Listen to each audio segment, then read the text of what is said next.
The air in Lecture Hall 3B had the smell of indifference, a mixture of old chalk dust, damp paper, and nearly 200 young breaths more eager for the final bell than for some cosmic truth. Dr. Aris Thorne felt that scent in every fiber of his lungs. He was used to it. It was the smell of failure, slowly distilled, lecture by lecture. The Fermi paradox, Aris said, his voice a flat monotone, without a hint of inflection, echoing from the lecture hall's crackling speaker system, or as I like to call it, the Great Silence. It poses a simple yet terrifying question. With hundreds of billions of galaxies, each containing hundreds of billions of stars, why haven't we heard from anyone else? He paced slowly before the lectern, his old, worn leather shoes creaking on the wooden floor, a thin, weary shadow in a faded tweed suit. Behind him, on the massive projection screen, was an image of the Milky Way, a glittering swirl of unrealized possibilities.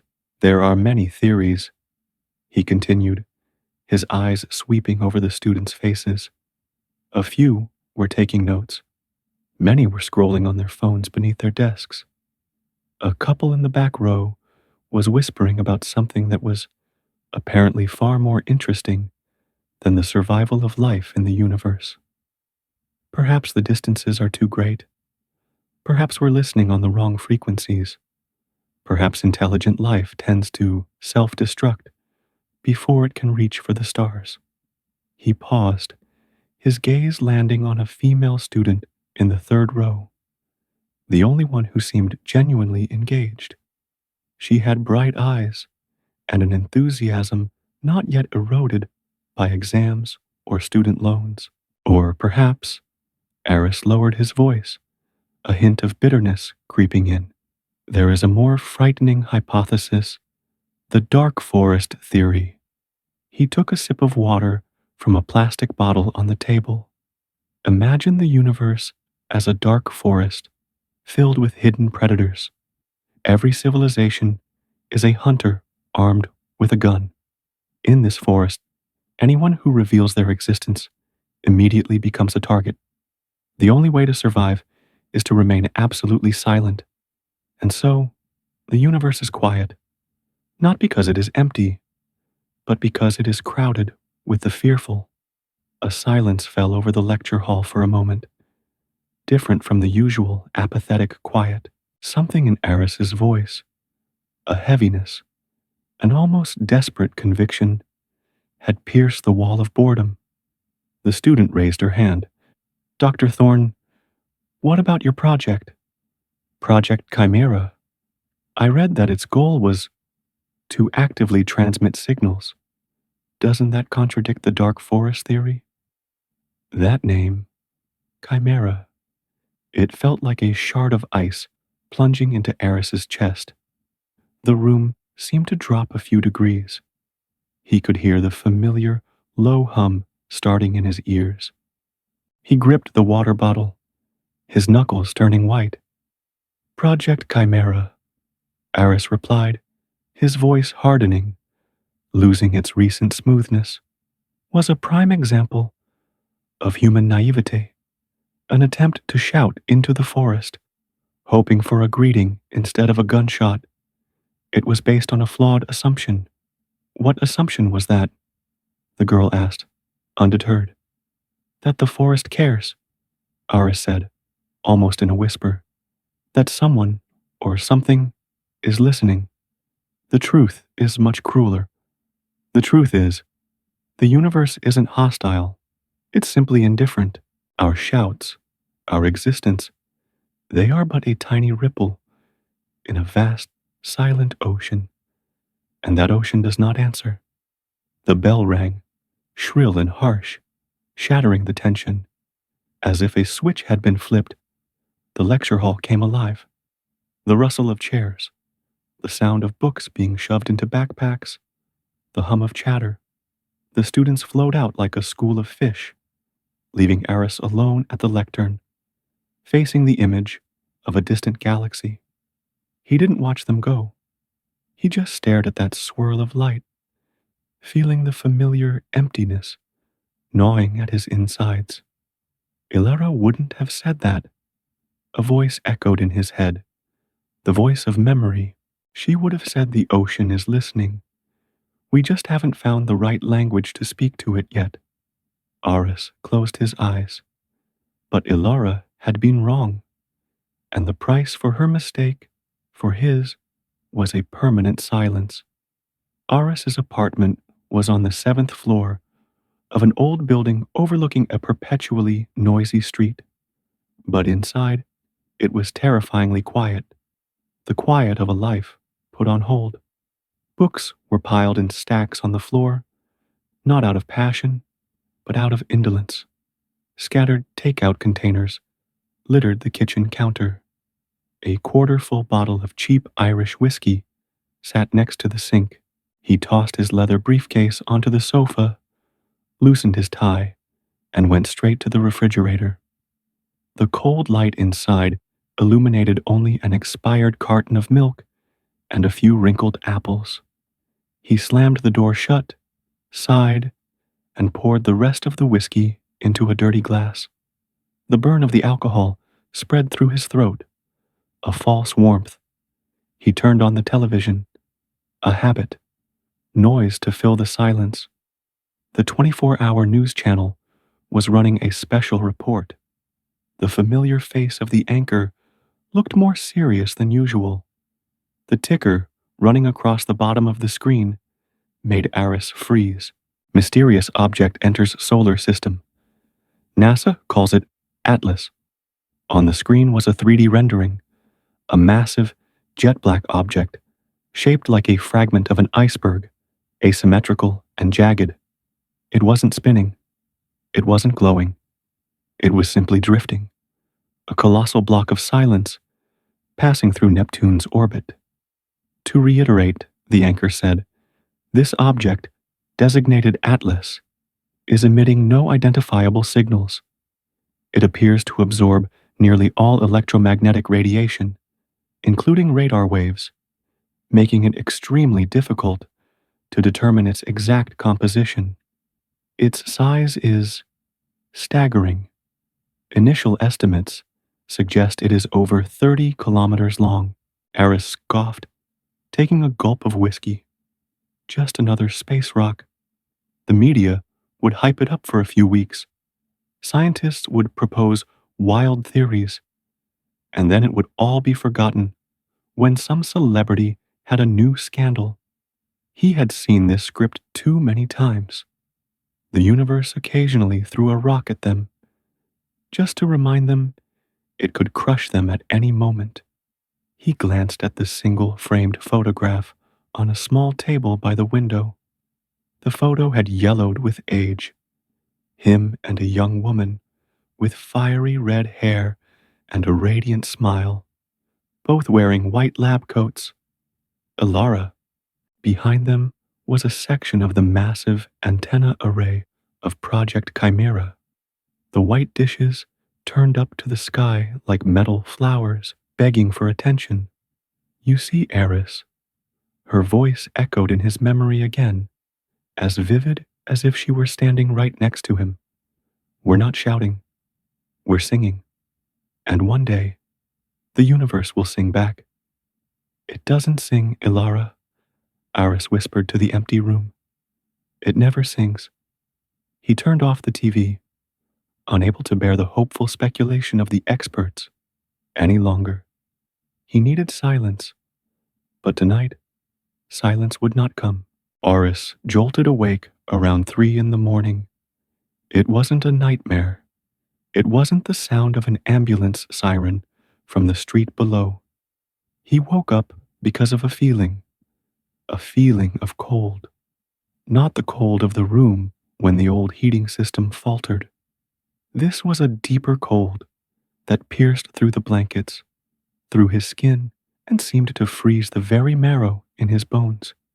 He sat bolt upright, the hairs on his arms standing on end. The air in the bedroom was thick, heavy, as if the pressure had changed. And then he heard it. It wasn't a sound in the traditional sense. His ears heard nothing. There was no vibration in the air. It was inside his head, a melody. But the word melody wasn't quite right. It had no rhythm, no harmony in any human scale. It was a structure, a sequence of crystalline, cold sounds, repeating in a pattern of terrifying mathematical complexity. It was like the sound of shattering crystal being perfectly reassembled, like the chime of a bell made of ice. Ting, ting, ting, ting, ting. Each note resonated with a horrifying clarity, directly in the center of his perception. It wasn't a memory. It wasn't a hallucination. It was happening, right now. Panic rose in Aris's chest. He clutched his head, trying to block it out, but it wasn't something that could be blocked. It didn't come through his ears. It was simply there, present in his mind, like an invasive entity. And with the melody came images. Fragments flashed behind his eyelids. A vast, black ocean, without a single ripple. Above that ocean, strange, cold stars that belonged to no constellation he had ever known. And floating in that ocean, enormous structures of ice, silent crystals, emitting a faint, ethereal light. A sharp pain lanced through his temples, a familiar pain. The memory of the Chimera control room flooded back. The flashing red lights, the blaring alarms, and Alara lying on the floor, blood trickling from her ears and nose, her eyes wide open, staring at something only she could see. "It's so beautiful, Aris," she had whispered. Before falling silent, Aris gasped for air, cold sweat beading on his forehead. He stumbled out of bed, staggered to the bathroom, and turned on the tap, splashing cold water on his face. The sound of the running water drowned out the external silence, but it couldn't drown out the melody within. It was still there, repeating, an icy code, an echo from somewhere immensely distant and immensely cold. "It's not real," he told himself, his hands gripping the sink, staring at his pale, gaunt face in the mirror. "It's stress. It's the aftershock of Chimera. I'm having a breakdown." He tried to regulate his breathing, focusing on tangible things, the cold porcelain under his fingers, his own reflection, the sound of running water. But the melody didn't stop. It wasn't louder. It wasn't softer. It was simply persistent, an undeniable presence. After what seemed like an eternity, he went back to the living room. He turned the TV on again, just to have something else fill his mind. It was still the news channel. The rendering of Atlas was still floating on the screen, a silent shadow among the stars. A new update appeared at the bottom of the screen. Aris squinted to read the text. Unusual animal behavior reported globally. Mass whale stranding on New Zealand coast. Migratory bird flocks observed flying erratically in North America. A short clip showed dozens of pilot whales lying motionless on a sandy beach, their large, black bodies stark against the bleak dawn. It was followed by footage of a massive murmuration of starlings, thousands of them, flying in chaotic, aimless circles over a highway, causing a multi-car pileup. Aris stood frozen in the middle of the room. The cold in his bones seemed to deepen. The melody in his head continued, relentless. Ting, ting, ting, ting, ting. He stared at the rendering of Atlas, the black iceberg drifting in the void. It emitted no signals. It did not communicate. It was just silent, the great silence. But Aris suddenly realized a horrifying truth.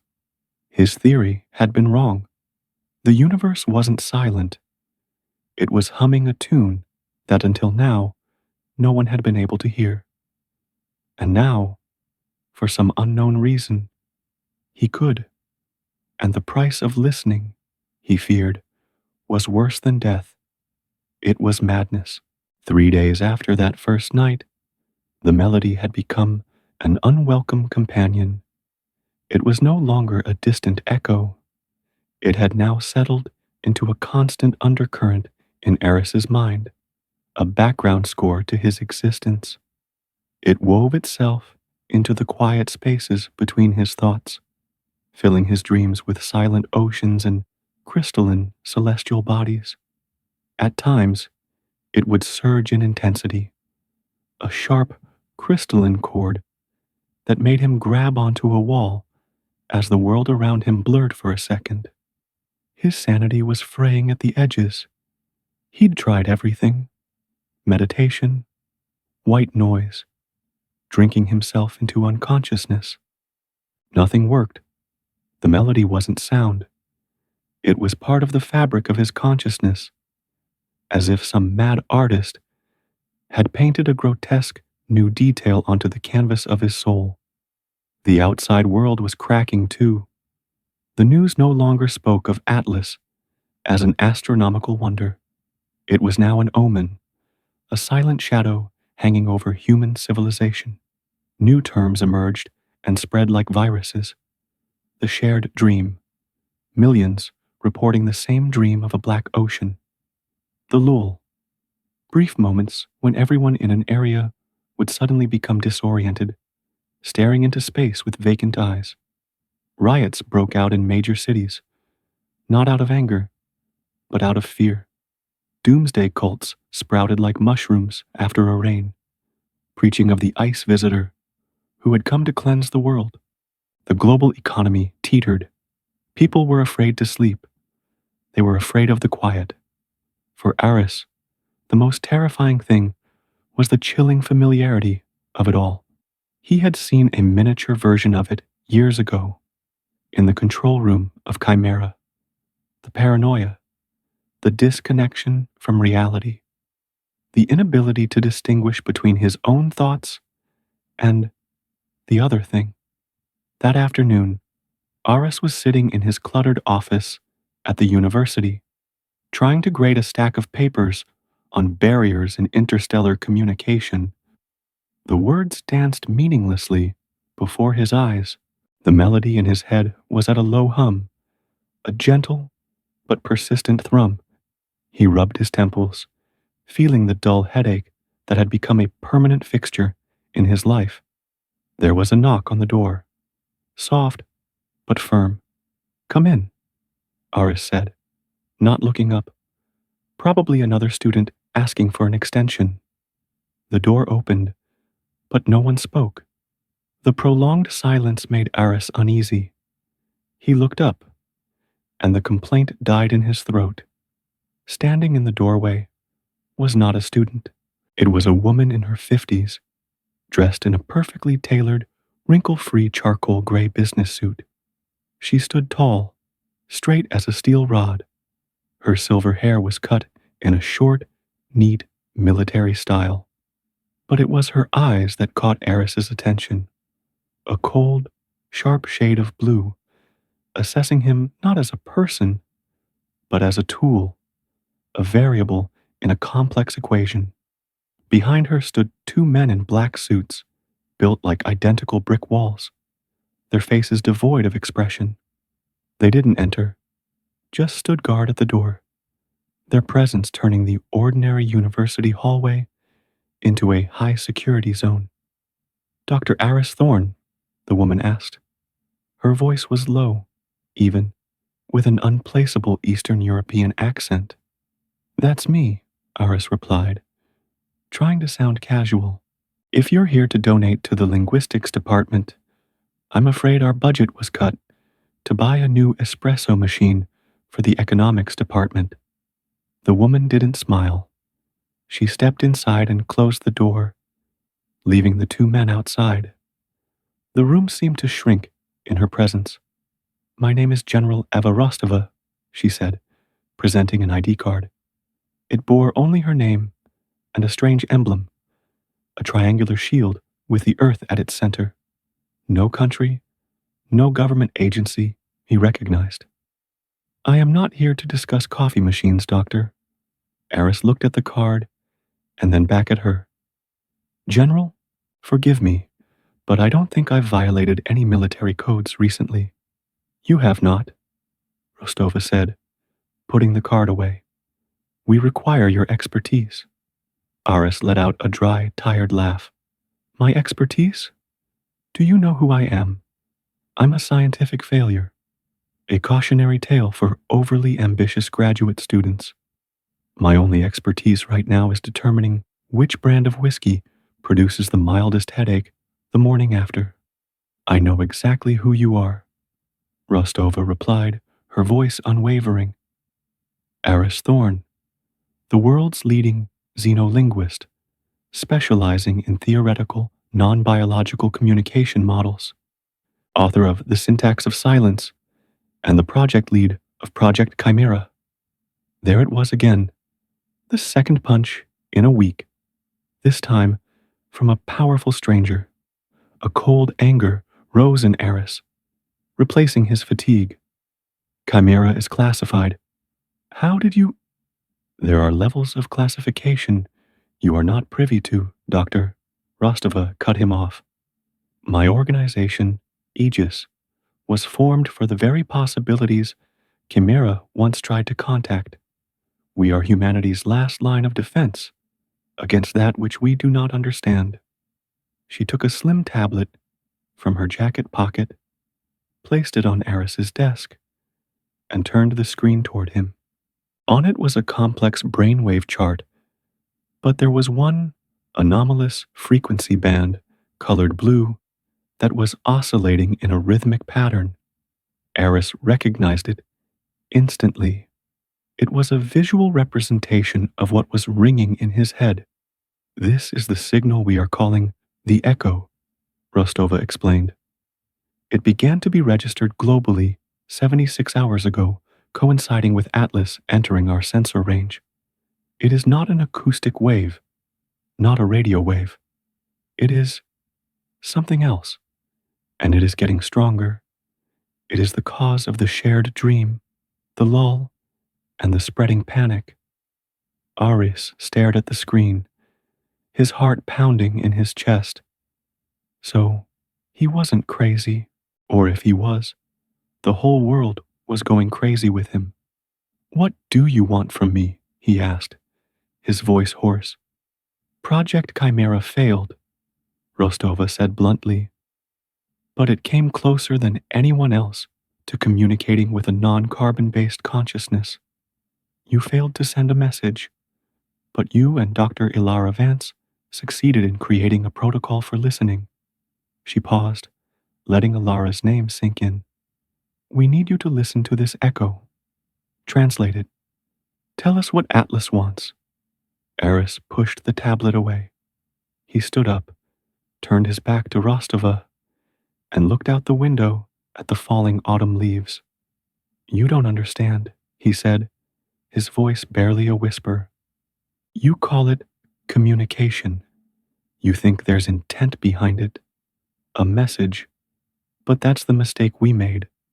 The thing 𝐃𝐃𝐄𝐒𝐕𝐄𝐑 touched, it doesn't talk. It simply is, and its existence burned out the mind of the finest scientist I ever knew. You're not asking me to translate a language. You're asking me to stare into the abyss, hoping that this time it won't stare back. He turned to face her, the bitterness stark on his face. My answer is no. Find another linguist. Find a psychic. Find a priest. I'm done with whispers from the stars. Rostova watched him, unfazed by his outburst. There is no one else, Doctor. Your psychological profile, your unique brain structure, and your experience with 𝐃𝐃𝐄𝐒𝐕𝐄𝐑 make you the only person on this planet with the potential to withstand the echo long enough to analyze it without a complete psychotic break. Why do you think you can hear it more clearly than others? The question hung in the air, disturbing and undeniable. The world doesn't have time for your psychological scars, Doctor, Rostova said, her voice like ice. If we don't understand this thing, it won't just burn out one scientist. It will overwrite our entire reality. This is my number. I'm giving you 24 hours. She placed a black metal business card on his desk, turned, and left as silently as she had arrived. The door clicked shut, returning Aris to the false quiet of his office. He stood there for a long time, staring at the card. Just a name, a number, and that shield emblem. There was no choice. That night, it got worse. Aris was lying in bed, staring at the ceiling, when the melody changed. It was no longer a repeating sequence of notes. It began to layer. More complex melodies wove in and out of each other, creating an alien, incomprehensible harmony. It felt as though the invisible orchestra in his head had just been joined by several new instruments, each playing a score from a different reality. The headache exploded with intensity, and for the first time, a voice separated itself from the chaotic symphony. It wasn't words, it was a feeling translated into sound, a feeling of loneliness, but not human loneliness. This was a vast, ancient loneliness, the loneliness of a mountain or an ocean, the loneliness of something that has existed for too long in silence and darkness, cold, dark, alone. The emotion was so powerful, it made Aris physically cringe. He felt like he was drowning in a sorrow that wasn't his. He shot up in bed, gasping, drenched in sweat. He staggered to his desk and grabbed the black metal card. His fingers trembled as he dialed the number. The phone rang only once. Rostova, the voice on the other end said, crisp and awake, as if it were the middle of the day. Aris took a deep breath, trying to keep his voice from shaking. It's evolving, he said. The melody, it's not just a signal. I think it's waking up. There was a moment of silence on the other end. I'll have a car there for you in 10 minutes, Doctor, Rostova finally replied. Welcome to AEGIS. The call ended. Aris lowered the phone. The melody was still there, more complex and terrifying than ever. But now, something else was mixed in with his fear. A dangerous spark of professional curiosity. The thing he had tried to bury for so long. He couldn't ignore this. Not because General Rostova ordered it, and not because he wanted to save the world, but because for the first time in years, the great silence had said something. And despite all reason, despite the terror he knew would come, the scientist in him had to listen. The car had no windows. That was the first thing Aris noticed. It was a black sedan, luxurious and completely anonymous from the outside, but the interior was like a secure transport pod. No door handles, no window controls, just charcoal-colored leather and a perfectly soundproofed silence. He was sandwiched between two men in black suits, identical to the ones who had guarded his office door. They didn't speak, didn't move, barely seemed to breathe. Across from him sat an Asian man, around 40, with the lean, balanced physique of a career soldier. He wore a similar suit, but the way he sat, back straight, eyes constantly scanning Aris before glancing at a small screen on his wrist, suggested he was in command. They had been driving for 15 minutes, or maybe an hour. In this sealed box, time seemed to warp. The melody in Aris's head, now a complex symphony of chaos, was his only clock. It was growing stronger, as if accepting Rostova's invitation had opened some new door in his mind, allowing more of it to flood in. The car slowed and made a sharp turn. Then another. A ramp. Aris felt the pressure change, his ears popping slightly. They were going down. Finally, the car stopped with a gentle hiss. The doors opened from the outside. Blinding artificial light made Aris squint. They were in a vast concrete garage, so clean it was sterile. The air was cool and smelled of ozone and metal. "This way, Doctor," the Asian commander said for the first time. His voice was deep and toneless, a voice used to giving orders and being obeyed. Aris stepped out, his legs slightly numb. He was led through a series of thick steel doors, each with a biometric scanner. The beeps and clicks of locking bolts echoed behind them, each sound like another step deeper, away from the world he knew. They walked through long corridors, lit by strips of LEDs in the ceiling. Everything was made of polished concrete, stainless steel, and reinforced glass. Not a single decoration, not a speck of dust. This place wasn't built for human comfort, but for survival. Finally, the commander stopped before a large, seamless door. It slid aside silently, revealing a vast, dimly lit room. It was a command center, a proper war room. In the middle was a massive black conference table, but it was the far wall that captured Aris's attention. It was a panoramic display, currently showing a slowly rotating hologram of the Earth. Dozens of analysts sat at their workstations, their faces illuminated by the blue glow of data streams. General Rostova was standing by the holographic globe, her hands clasped behind her back. She turned as they entered. "Right on time," she said. "Commander Lee, thank you." The Asian man gave a single, sharp nod. "General, I am Commander Jian Li, head of security and logistics," he said to Aris, a perfunctory introduction. "My job is to make sure everything runs and everyone is safe, including you." There was a certainty in his voice, a promise of physical protection that stood in stark contrast to the intangible threat Aris was facing. Another woman detached herself from a workstation and approached them. She was in her mid-30s, with dark hair pulled back in a high ponytail. She wore thin-rimmed glasses, and the eyes behind them were intensely intelligent and focused. Dressed in a simple blouse and slacks, she looked more like a researcher than a member of a secret military organization.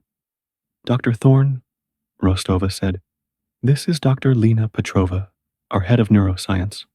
Lena extended her hand. Her grip was cool and firm. "It's an honor to meet you, Doctor. I've read all of your work." The syntax of silence reshaped my entire approach to brain-computer interfaces. Her voice held a genuine respect that Aris hadn't heard in years. "Then you must know most of it is theoretical nonsense," Aris replied, his ingrained cynicism rising to the surface. "Theories are maps of uncharted territory," Lena countered gently, unfazed. "And we are deep in such territory." She motioned for Aris to approach the main screen. "Let me show you the scale of the problem." With a few swipes on her tablet, she changed the image of the globe. It was now covered in swirling clouds of pale blue light, a global psychic storm. The clouds were densest over major cities, New York, Tokyo, London, but no place on the planet was untouched. "This is the echo, or as you call it, the melody," Lena explained, her voice even and scientific. "We're tracking it via a global network of quantum electroencephalography, QEEG. It's not energy, it's information, a waveform that is retuning human neural patterns on a massive scale." She switched to another screen. Dozens of brainwave charts were moving in perfect unison. "This is data from subjects during the shared dream," Their delta waves, responsible for deep sleep, are synchronizing, millions of brains dreaming the same dream, conducted by the same signal. This is an accidental neural network on a planetary scale. A chill ran down Aris's spine. He wasn't just hearing a melody, he was a node in that network. But that's not the most disturbing part, Lena continued, her face growing serious. She displayed a series of complex equations and scatter plots. We've detected minute deviations at the subatomic level. The fundamental physical constants are no longer constant, the fine structure constant, the decay rate of certain isotopes. They are fluctuating, albeit by fractions of a percent. It's as if reality is having rounding errors. She looked directly at Aris. The echo isn't just affecting minds, Doctor. It's fraying the very fabric of our universe. It's rewriting the rules. The room fell silent, save for the low hum of the servers. Aris stared at the data, at the numbers that gave proof to the madness he felt. Finally, a cold, terrifying clarity cut through the chaos in his head. "You're all wrong," he said quietly. Rostova and Lena turned to look at him. Jianli, who had been standing at a respectful distance, narrowed his eyes. "Excuse me," Rostova asked. "You're still approaching this as a message to be decoded," Aris explained, his voice now carrying a frightening certainty. He walked up to the screen, almost touching the swirling blue clouds. "You call it the echo. I call it the melody. But we're both wrong. This isn't sound. This isn't language. This is not a deliberate attempt to communicate." He turned to face them, his eyes burning with a manic understanding. "Think of it as a biological process. Imagine a massive organism, frozen for eons, that is now thawing out. Atlas isn't a ship, it's a body, or a brain. And as it thaws, its consciousness, a consciousness that operates on entirely different physical rules, is leaking out." He pointed to the globe. "This isn't a message being sent to us. This is our immune system reacting to an idea virus. It's the collective human mind trying to fight off an alien consciousness that is overriding it. The laws of physics are unstable because our operating system is conflicting with another, one that is far older and far more powerful. It's not talking to us. It doesn't even know we're here. We are just mold growing on something it considers home." The silence that filled the room was heavier than before. For the first time, Aris saw a flicker of a frown on Lena's composed face. General Rostova stared at him, her blue eyes trying to see straight through him. "So, what do we do?" she asked. "We can't block it," Aris said. "That's like trying to stop the tide with a bucket. We can't shout back at it either. It wouldn't hear. We have to dive into it." He looked directly at Lena. "I need a lab, but not one designed to shield me from it. I need a room to amplify it. I need you to build me an interface, something that can translate that 𝐃𝐒𝐒𝐓 data into something I can perceive directly. I need to go deeper into the storm, not run from it. It's the only way to understand the nature of this leak." Lena looked at Rostova, an unspoken question in her eyes. Aris's request was scientifically logical, but also incredibly dangerous. It was like asking a firefighter to walk deeper into a blaze. General Rostova did not hesitate. "Give him whatever he needs," she commanded. "Commander Lee, escort the doctors to Lab Gamma. Petrova, begin at once. Thorne, do not disappoint me." She turned away. The matter settled. As Jianli led them out of the war room, Lena walked beside Aris. "Are you sure about this?" she asked quietly. just for him to hear. Direct, unfiltered exposure. It could permanently destroy your mind. Aris stared into the space ahead, where the endless corridors seemed to stretch on. The melody in his head hummed, almost in agreement. My mind is already occupied territory, Doctor, he replied. For once, I'd like to know the name of the squatter. The car had no windows. That was the first thing Aris noticed. It was a black sedan, luxurious and completely anonymous from the outside. But the interior was like a secure transport pod. No door handles, no window controls. Just charcoal-colored leather and a perfectly soundproofed silence. He was sandwiched between two men in black suits, identical to the ones who had guarded his office door.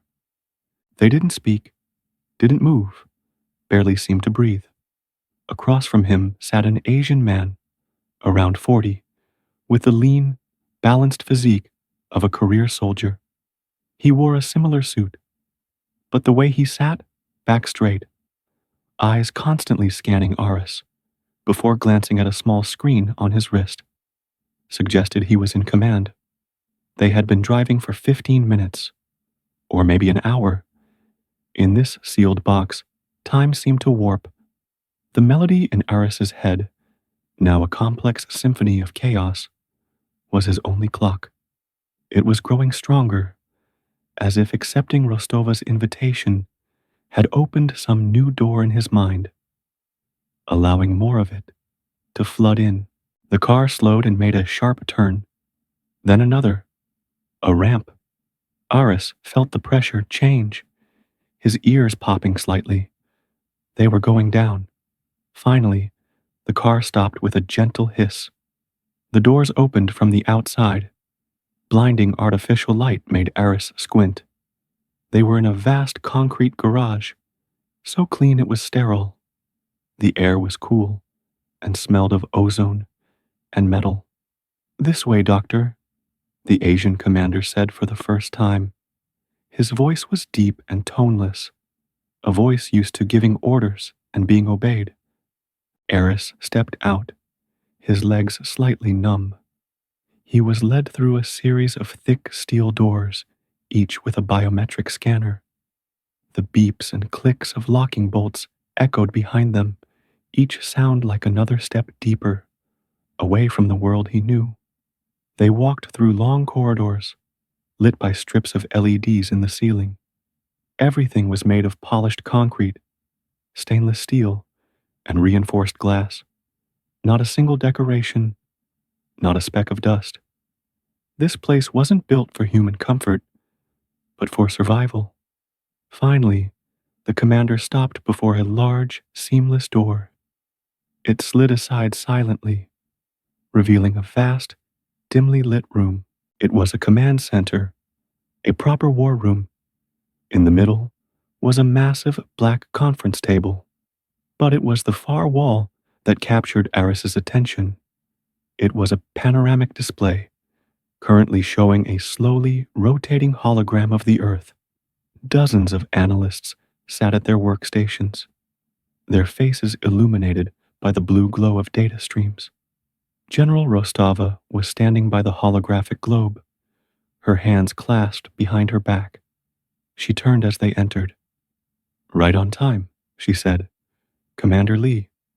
"Thank you." The Asian man gave a single, sharp nod. "General, I am Commander Jian Lee, head of security and logistics," he said to Aris, a perfunctory introduction. "My job is to make sure everything runs and everyone is safe, including you."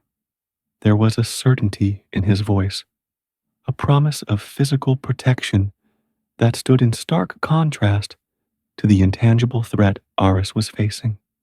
Another woman detached herself from a workstation and approached them. She was in her mid-30s, with dark hair pulled back in a high ponytail. She wore thin-rimmed glasses, and the eyes behind them were intensely intelligent and focused. Dressed in a simple blouse and slacks, She looked more like a researcher than a member of a secret military organization. Dr. Thorne, Rostova said. This is Dr. Lena Petrova, our head of neuroscience. Lena extended her hand. Her grip was cool and firm. It's an honor to meet you, Doctor. I've read all of your work. The syntax of silence reshaped my entire approach to brain-computer interfaces. Her voice held a genuine respect that Aris hadn't heard in years. Then you must know most of it is theoretical nonsense, Aris replied, his ingrained cynicism rising to the surface. Theories are maps of uncharted territory, Lena countered gently, unfazed, and we are deep in such territory.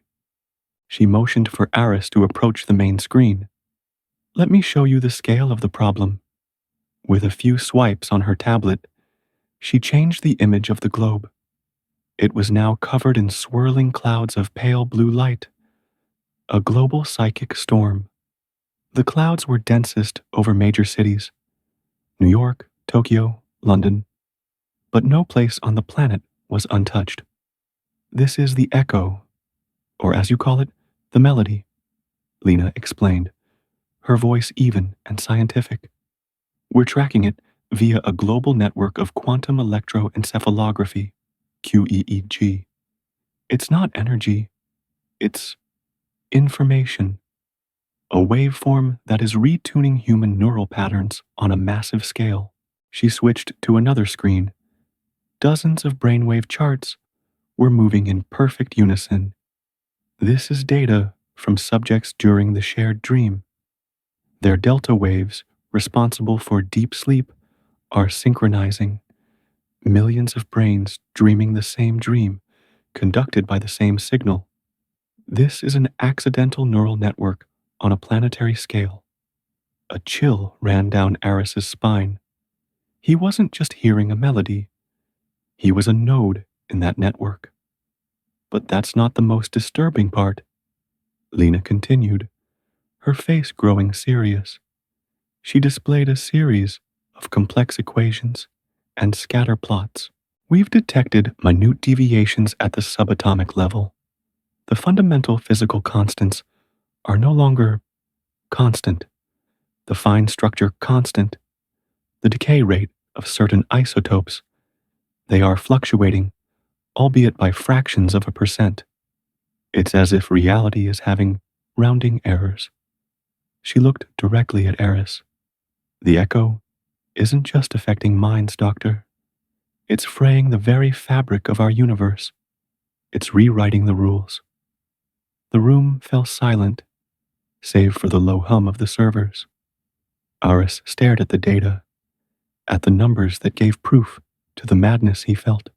Finally, a cold, terrifying clarity cut through the chaos in his head. You're all wrong, he said quietly. Rostova and Lena turned to look at him. Jianli, who had been standing at a respectful distance, narrowed his eyes. Excuse me, Rostova asked.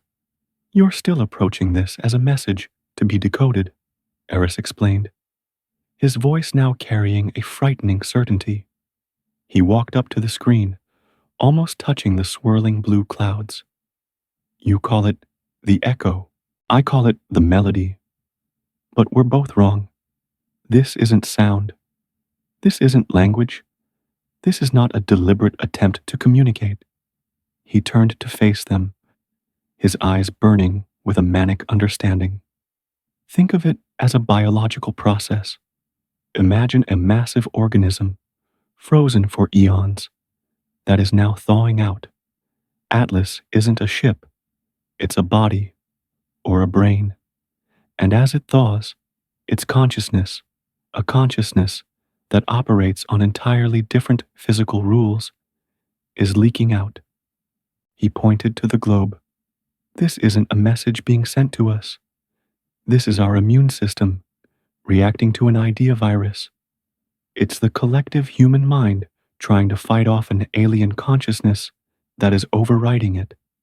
The laws of physics are unstable because our operating system is conflicting with another, one that is far older and far more powerful. It's not talking to us. It doesn't even know we're here. We are just mold growing on something it considers home. The silence that filled the room was heavier than before. For the first time, Aris saw a flicker of a frown on Lena's composed face. General Rostova stared at him, her blue eyes trying to see straight through him. "So, what do we do?" she asked.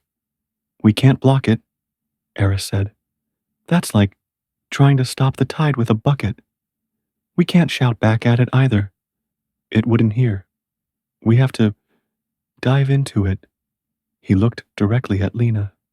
"I need a lab, but not one designed to shield me from it. I need a room to amplify it. I need you to build me an interface, something that can translate that 𝐃𝐒𝐒𝐕 data into something I can perceive directly. I need to go deeper into the storm, not run from it. It's the only way to understand the nature of this leak." Lena looked at Rostova, an unspoken question in her eyes. Aris's request was scientifically logical, but also incredibly dangerous. It was like asking a firefighter to walk deeper into a blaze. General Rostova did not hesitate. "Give him whatever he needs," she commanded. "Commander Lee, escort the doctors to Lab Gamma. Petrova, begin at once. Thorne, do not disappoint me." She turned away. The matter settled. As Jean Lee led them out of the war room, Lena walked beside Aris. "Are you sure about this?" she asked quietly, just for him to hear. "Direct, unfiltered exposure. It could permanently destroy your mind." Aris stared into the space ahead, where the endless corridors seemed to stretch on. The melody in his head hummed, almost in agreement. "My mind is already occupied territory, Doctor," he replied. "For once, I'd like to know the name of the squatter." The echo chamber was unlike any laboratory Aris had ever seen. It wasn't a room so much as a sphere, a perfect globe of matte white composite material, about 10 meters in diameter, suspended in the middle of a massive empty space by dampening cables. Inside, there were no corners, no seams. The floor, walls, and ceiling merged into a single, seamless, infinite curve. A soft, diffuse light emanated from the very surface of the sphere, eliminating all shadows and creating a sense of disorienting, weightless space. At the very center of the sphere was what Lena called the cognitive amplifier. It looked less like a machine and more like a piece of menacing sculpture. A black, ergonomic recliner connected to an intricate metal halo suspended above it. From the halo, hundreds of hair-thin fiber optic strands hung down, each glowing with a faint blue light. This was Aris's arena, and his opponent was a cosmic ghost. "All systems are go." Lena's voice came from a hidden speaker, calm and professional, but Aris could sense the tension beneath it. She, along with Jean Lee, was in the control room outside, watching him through a one-way window he couldn't see. "Your biometric sensors are all stable. We're starting at 2% amplification." Aris, seated in the chair, took a deep, sterile breath of filtered air. He felt the cold touch of the electrodes the technicians had attached to his temples and the back of his neck. He closed his eyes. The melody was there, as always, a relentless background symphony. "Ready," he said, his voice echoing strangely in the curved space. A low hum began. The halo above him brightened. The optical fibers began to oscillate gently.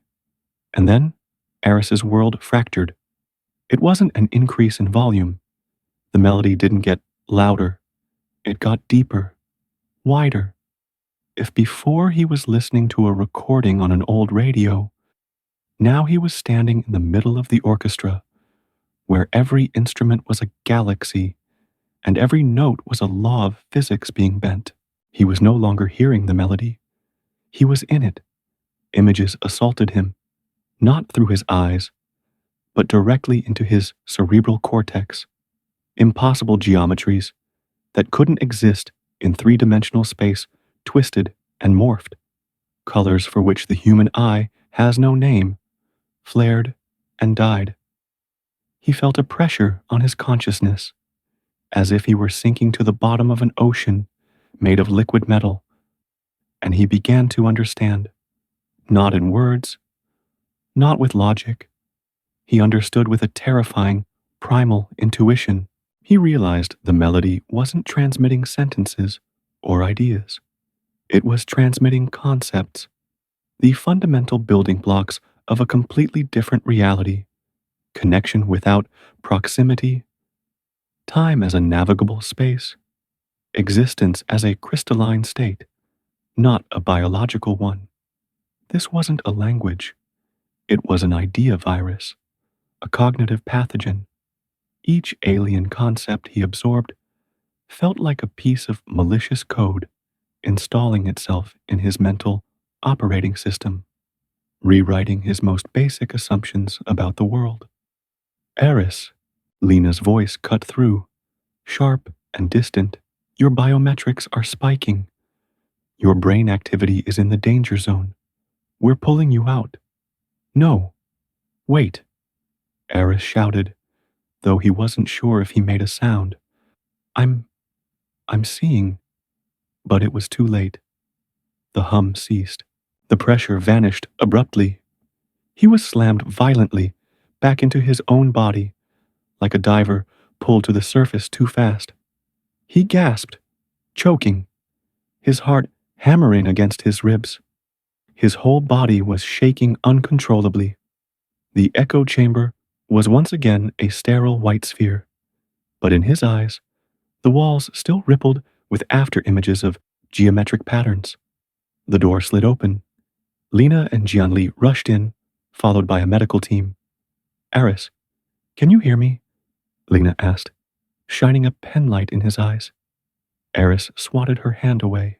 It's not a language, he whispered, his voice raw. It's a contagion of perspective.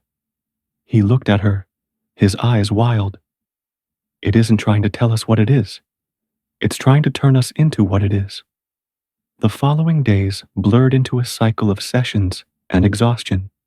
Each day, Aris would return to the chair, and each day, he would dive a little deeper into Atlas's psychic ocean.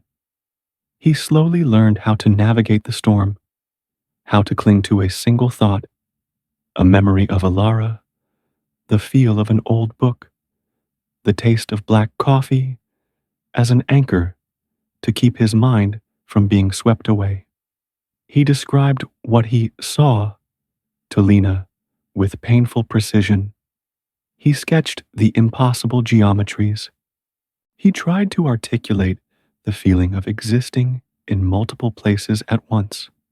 He spoke of the black ocean and the cathedrals of ice floating within it. Lena listened intently, taking notes, cross-referencing his rambling words with the spikes of gamma waves on his brain charts. But the cost was immense. Aris was losing weight rapidly. The dark circles under his eyes became deep, bruised hollows in his gaunt face. He barely slept, and when he did, his nightmares were no longer his own. They were the dreams of Atlas. Paranoia began to seep into his waking hours. He started seeing faint, crystalline patterns on flat surfaces. Sometimes he would look at Jianli and for a fleeting moment see not a man but a complex geometric structure of intent and probability. You need to rest, Jianli told him one evening, finding Aris standing motionless in the corridor, staring at a concrete wall. Do you see it? Aris asked, his voice distant. The cracks. They aren't random. They're forming a fractal. A message. Jianli placed a steady hand on Aris's shoulder, pulling him out of his trance. It's just concrete, doctor. You're overworked. Meanwhile, the world outside continued to unravel. Jianli brought daily reports, each more grim than the last. Mass suicides by people claiming to hear the call. Small communities in remote areas suddenly cutting off all contact. Scientists reporting strange optical phenomena in the night sky. Streaks of light moving at impossible angles. The melody was no longer a secret. It was a terrifying truth that humanity was struggling to confront. On the 5th day, Aris decided it was time to take a bigger risk. Take it to 10%, he told Lena over the comms. Aris, that's too big of a jump, Lena protested from the control room. Our simulations show cognitive fragmentation is a possibility at that level. Your simulations don't account for me getting used to it, Aris lied. He wasn't getting used to it. He was just getting desperate. We don't have time. Do it. After a moment's hesitation, Lena relented. All right, increasing amplification to 10%. This time, the impact nearly tore him apart. He was no longer in the echo chamber. He was there. He was adrift in the black ocean. It wasn't water. It was absolute nothingness, a tangible emptiness. Above, the strange stars burned with a cold fire. There was no sound, but there was a terrible pressure. The pressure of millions of years of solitude pressing in on every atom of his phantom existence. And then he saw one of the ice structures. It was colossal, larger than any mountain on Earth. Its surface wasn't ice, but something like smoked crystal, with faint lights moving deep within. It hadn't been built. It had grown. Its edges were razor sharp, forming angles that defied Euclidean geometry. He felt an urge to get closer, a curiosity that overrode his terror. As he drifted toward it, he realized the melody was emanating from the structure itself. It wasn't sound. It was the vibration of its own existence. It was the breath of a sleeping god. And then, something inside it noticed him. He saw nothing change, but he felt it, a minute shift in perception, like a great whale in the abyss, barely flicking its eye toward a passing microbe. The attention wasn't hostile. It wasn't friendly. It was utterly and completely indifferent. But the weight of that attention, even for a fleeting moment, was too much for a human mind to bear. Ah! The scream was real. Aris convulsed violently in the chair, his body rigid. White foam frothed at the corners of his mouth. His eyes rolled back in his head, seeing things that weren't there. Cut the feed. Cut it now, Lena screamed in the control room, her professional calm shattering into real panic. The system shut down. Aris slumped in the chair, unconscious. When he woke up, he was in the base's infirmary. Lena was sitting by his bed, her face pale with worry. Jianli stood guard at the door, his expression grim. You were out for 12 hours, Lena said softly. You had a severe temporal lobe seizure. Aris tried to sit up, but his head throbbed. The memory of the black ocean, of the crystal structure, of that indifferent gaze was still as vivid as a fresh scar. I saw it, Lena, he whispered. I saw a piece of it. It's not a creature. It's a place. Or both. It noticed me. He looked at his hands, which were still trembling. And I think, he said, a new, deeper horror creeping into his voice. I think it left something inside me. He closed his eyes. The melody was still there, but now it was no longer background music. It had a voice, a tiny, whispering voice, repeating a single word, not in English, not in any human tongue, but in the language of loss and cold, a word that he somehow still understood. Alone. The silence in the Aegis infirmary was heavier than the silence in space. It was woven from unspoken fear, from the steady beeps of machines monitoring a compromised soul. Aris lay there, staring at the white ceiling, feeling the new whisper in his mind. Alone. It wasn't like the melody. The melody was a cosmic symphony, grand and indifferent. This whisper was terrifyingly personal. It felt like a shard of Atlas's consciousness had lodged itself in his mind, a psychic parasite leaking its host's emotion. He could feel its eons of emptiness, the solitude of a being so vast it could have no equal. And the most horrifying part was that a piece of him, the part already broken by the loss of Alara, empathized with it. Your vitals have stabilized, Lena's voice said, pulling him from his internal abyss. She was sitting beside the bed, reviewing data on a tablet. But the activity in your temporal lobe is still anomalous. It's like there's an echo. It's not an echo, Aris said, his voice dry. It's a footprint. It was in my head, and it left something behind. The infirmary door slid open. General Rostova entered, followed by Jianli. She wasted no time on pleasantries. Report, doctor, she commanded, stopping at the foot of the bed. I saw it, Aris said, slowly sitting up. A part of it, a structure, an entity that exists in a space I'm calling the Black Ocean. It's not malicious. I don't think it's even fully aware of us, but it noticed me for a moment, and the price of that moment was a seizure that nearly killed you, Rostova stated flatly. We cannot continue with this method. It is too slow and too dangerous. What do you suggest? Aris shot back, a hint of defiance in his voice. We launch nukes at something that might not even be physical? We're dealing with a concept, not an enemy. We are dealing with a threat that is causing society to collapse.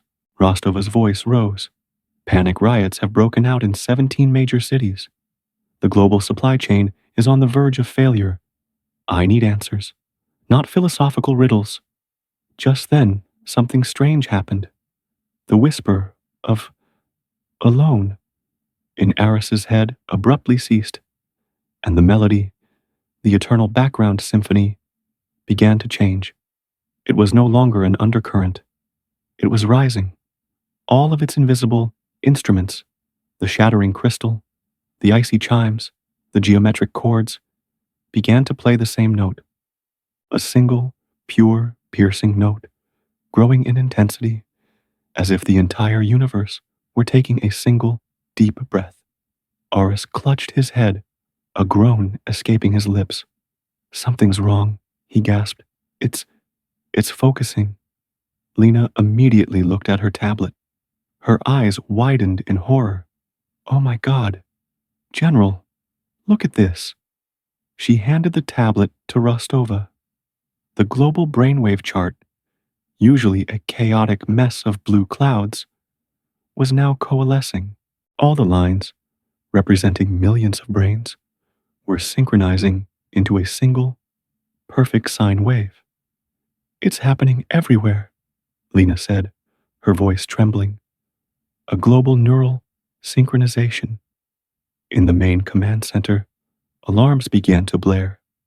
General, we're losing contact with all outside facilities, an analyst shouted over the intercom. Every channel is dead. But in Aris's head, the silence had been replaced by a single, irresistible command. It wasn't a word, but a primal urge, delivered by that climactic, rising note. Look. And then, it happened. The pain in Aris's head abruptly stopped. The note reached its crescendo and held there, a deafening stillness. He felt a strange, empty peace wash over him. An invisible force pulled his head up, directing his gaze toward the ceiling. He was no longer in control of his body. He was a puppet on unseen strings. He glanced over. So was Lena. Her eyes were vacant, staring at the ceiling. Jianli, the stoic soldier, stood frozen, his head tilted back, his expression blank. Even General Rostova, the woman of steel, had succumbed. She stood there, in her command posture, but her cold blue eyes were now empty, staring upward at nothing. Outside the AEGIS facility, the world had stopped. In New York, a taxi driver, in the middle of screaming at a cyclist, suddenly fell silent. He tilted his head back, staring up at the gray sky through his windshield, his foot still on the gas. The car surged forward, plowing into a crowd of pedestrians who were also standing motionless, looking up. Over the Atlantic, the pilot of flight 𝐃𝐄𝐒𝐕𝐄𝐑 was on final approach when he abruptly let go of the controls. He and his co-pilot both leaned their heads back against their seats, their eyes fixed on some invisible point on the cockpit ceiling. The Boeing 787 began to lose altitude, plunging silently toward the sea. In a Tokyo hospital, a heart surgeon held a scalpel poised over a patient's open chest. His hand froze in mid-air, then slowly fell to his side. He and his entire surgical team looked up at the operating lights, motionless. For 3 minutes and 17 seconds, human civilization switched off. Billions of people, from tribesmen in the Amazon to stockbrokers on Wall Street, simply stopped. They stood, they sat, they lay down, but they all did the same thing, looked up in terrifying, perfect synchrony. The world built on constant human attention collapsed in an instant. Cars crashed, planes fell, unmonitored nuclear reactors began to overheat. Life support systems in hospitals failed. A symphony of destruction played out in near total human silence. Then, as suddenly as it began, the note in Aris's head shattered. He blinked, feeling as though he'd woken from a long dream. He lowered his head, gasping. The feeling of control snapped back into his body. He saw Lena trembling, tears streaming down her cheeks. Jianli was checking his weapon, an instinctual reflex to find order. Rostova was the first to recover. She blinked twice, then her face hardened into something beyond steel. "Damage report," she yelled into the communicator on her wrist. Chaos erupted in the command center. The channels were restored, and a horrifying flood of information poured in. Security camera footage, emergency calls, military reports, all telling the same story. At least 60 commercial airline crashes confirmed. A voice crackled from a speaker. Major highways worldwide are clogged with multi-vehicle pileups. Power grids in Europe and the US East Coast have collapsed. We're registering explosions at multiple industrial plants. Casualties are incalculable. The numbers danced on the main screen. Tens of thousands, then hundreds of thousands, then millions dead or injured in just over 3 minutes. The world hadn't ended with a bang, but with a moment of stillness. Aris got out of bed, his body still weak, but his mind painfully sharp. He walked over to Rostova, who was staring at the world map with its spreading red dots of disaster. "Do you understand now?" Aris said, his voice low and heavy. "It doesn't have to come here. It doesn't have to attack. It just has to breathe. And its breath is enough to blow us away." Rostova turned to him, the anger and impatience gone from her eyes. All that remained was a cold, brutal acceptance. Millions are dead. Billions are in panic. This is no longer a scientific phenomenon. This is a war of attrition We didn't even know we were fighting. She looked at the casualty figures on the screen. These numbers are not a tragedy, Doctor. They are a data point. A data point that says we are losing. Your approach, however dangerous, is the only thing that has given us a glimpse of the enemy. But it's not fast enough. She locked eyes with Aris, and he saw in them a steel resolve that would sacrifice the world to save it. You said it left something in you, she said. A footprint, an echo. You said you could feel it, then use it. Dive deeper. Find a weakness. Find a language. Find a way to shout back at this storm. Otherwise, the next stillness might be the last.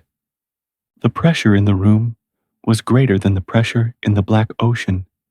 Aris knew that the day of silence was just a warning, a sneeze, and he was the only person on the planet standing in the path of the coming hurricane. The world may have been falling apart, but inside the Aegis base, a cold, brutal order had taken hold. Analyst teams worked in 24-hour shifts, sifting through the deluge of data from a dying civilization. They tracked the riots, the infrastructure collapses, and the surge in mass psychotic disorders with the same clinical detachment an astronomer would use to track the trajectory of an incoming asteroid. Aris paid none of it any mind. He was focused on one thing, the whisper in his head, alone. The footprint Atlas had left wasn't fading. On the contrary, it seemed to be taking root, wrapping its invisible tendrils around his memories and emotions. He realized this trace wasn't just an echo, it was a door, a two-way connection, however faint. Atlas could sense him, just as he could sense it, and it was curious. Absolutely not, Lena said, her voice firm. She was blocking the entrance to the echo chamber, her arms crossed, her expression a mixture of a doctor's concern and a friend's severity. You just went through a global neural synchronization event. Your brain needs time to recover. Putting you back in the amplifier now is suicide. Exactly, Aris replied, pushing past her. He no longer had the energy to argue. There was only a cold certainty driving him. It's searching. It's probing. I can feel it sifting through the collective consciousness, looking for something. I have to get in there before it finds it. Finds what? Lena asked, following him into the white sphere. An anchor point, Aris said, sitting down in the familiar black chair. Something to hold on to. A way to make sense of our chaos. And I don't think we're going to like what it chooses for a dictionary. He gestured to the technicians. Let's go. 15%. 15? Lena cried out. Aris, 10% almost killed you last time. Last time I was fighting it, Aris said, closing his eyes as the cold electrodes were attached to his head. This time, I'm going to let it lead. He wasn't lying. He could feel Atlas's curiosity, like invisible fingers probing his mind. Instead of pushing them away, he relaxed, opening his neural pathways. He was making himself bait. Initiating amplification, Lena's voice said over the speaker, full of resignation. The pressure didn't hit like a wave, but like a dissolution. There were no alien geometries or impossible colors. Instead, the sterile white echo chamber began to shimmer, its edges blurring. The air grew thick, smelling of ozone and overheating circuits. The low hum of the amplifier changed into the familiar whir of Cray supercomputers from a decade ago. Aris opened his eyes. He was no longer in the white sphere of AEGIS. He was standing in the control room of Project Chimera. It was there, exactly as he remembered it. The ceiling-high racks of servers, their LEDs blinking like trapped fireflies, the massive screens displaying waterfalls of green code. The smell of burnt coffee and sleep deprivation hung in the air. Across the room, through a large pane of glass, were the giant antenna dishes of the interstellar communication array, turned up to the New Mexico desert night sky. It's almost perfect, isn't it? Aris spun around. Alara Vance was standing next to him, smiling. Her fiery red hair was like a flame in the dim light of the control room. Her blue eyes sparkled with excitement, the zeal of someone about to touch the divine. She was holding 2 paper cups of coffee. "You forgot to eat dinner again," she said, handing him a cup. Aris looked down at his hand. It was younger, free of calluses and the tired veins that stood out now. He looked at the coffee cup. He could feel its heat, smell its aroma. It was terrifyingly real. "This isn't real," he whispered. She pointed to the main screen. A complex, beautiful sine wave was materializing in the center. "Our protocol is working. The feedback signal is stable. We've made contact." Aris knew what was coming next. Part of him wanted to scream, to run, but he was trapped. An actor in his own tragedy, forced to recite his deadly lines again. "We don't know what it is, Alara," he heard himself say. The voice of 10 years ago, full of apprehension. "It could be hostile."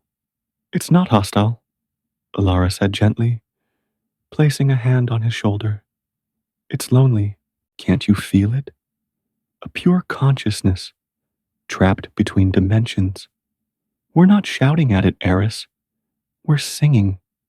We're letting it know it's not alone." She went back to the console, her fingers flying across the keyboard. "I'm opening the cognitive filter. I want to hear its song in its entirety." "No, Alara, don't," Aris shouted, but his past self's voice only managed a weak warning. "The safety protocols." "Safety is a cage for birds who don't dare to fly," she said, and hit the enter key. The room changed. The light from the screens intensified tenfold, the green turning into a blinding white. The whirring of the servers became a single sound, a heart-wrenchingly beautiful harmonic chord. It filled the room, filled Aris's mind, a feeling of cosmic connection, of absolute understanding. Aris was stunned by its beauty. He understood. He understood Alara's naivete, her faith. The universe was singing back. But then, the song became a scream. The harmonic chord shattered into a million dissonant shards of sound.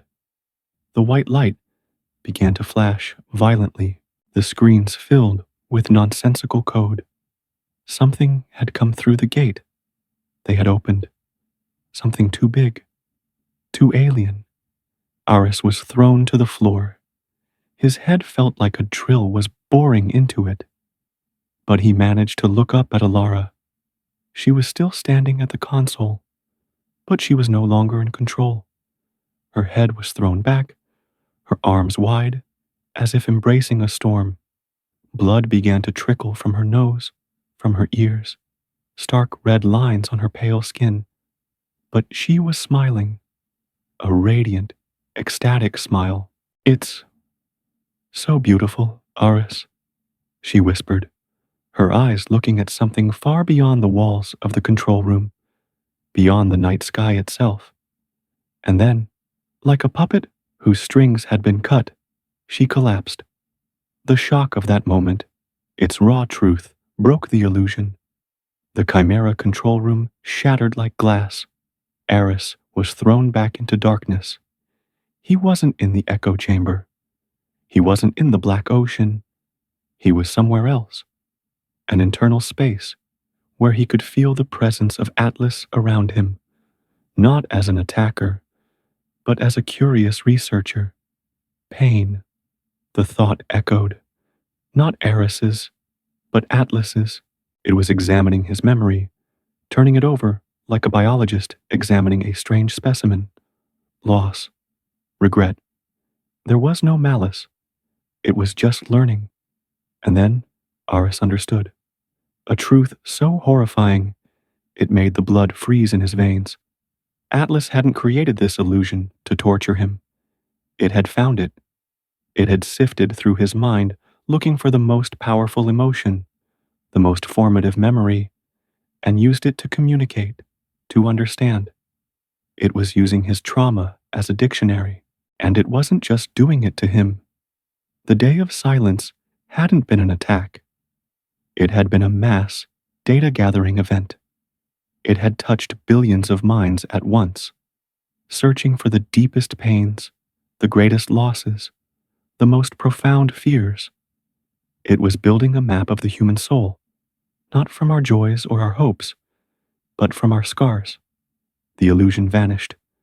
Aris opened his eyes, staring up at the halo above him in the echo chamber. He didn't scream. He didn't convulse. He just lay there, empty. Aris, Lena's voice crackled, frantic. Say something. Your vitals are... Aris held up a hand, silencing her. He slowly sat up, pulling the electrodes from his head.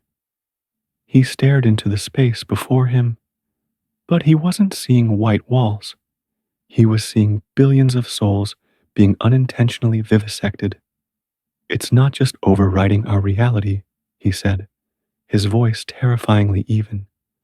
It's digesting our consciousness. He looked at Lena, and for the first time, she saw true despair in his eyes. A despair that ran deeper than the pain of chimera. It's learning our language, he said, and its alphabet is made of our nightmares. The truth Aris brought back from his journey into his own memory cast a pall over the entire Aegis base. It was no longer a fight against a silent invader. They now knew they were facing a cosmic scholar, an entity that was dissecting their souls, and its weapons were humanity's own deepest tragedies. Despair can be paralyzing, but for the people in the Aegis Command Center, it was a catalyst. Fear was distilled into a cold, intense focus. No one slept for more than 3 hours a night. Analysts worked until their eyes were raw from staring at data streams. Jian Li and his team patrolled the corridors with a near paranoid vigilance, and Lena Petrova barely left her workstation, her body fueled by coffee and energy bars, her mind lost in the global sea of echo data. Aris sat with her for hours, not as a subject, but as a collaborator. He described the sensation of having his memories read, the feeling of Atlas's dispassionate curiosity. It was like it was turning the pages of a book. He explained late one night, his voice hoarse with fatigue. It didn't care about the story.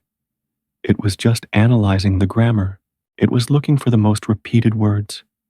Grief, loss, fear, because those are the strongest emotions, the clearest signals in the chaos of human consciousness. That phrase planted a seed in Lena's mind. The clearest signal in the chaos.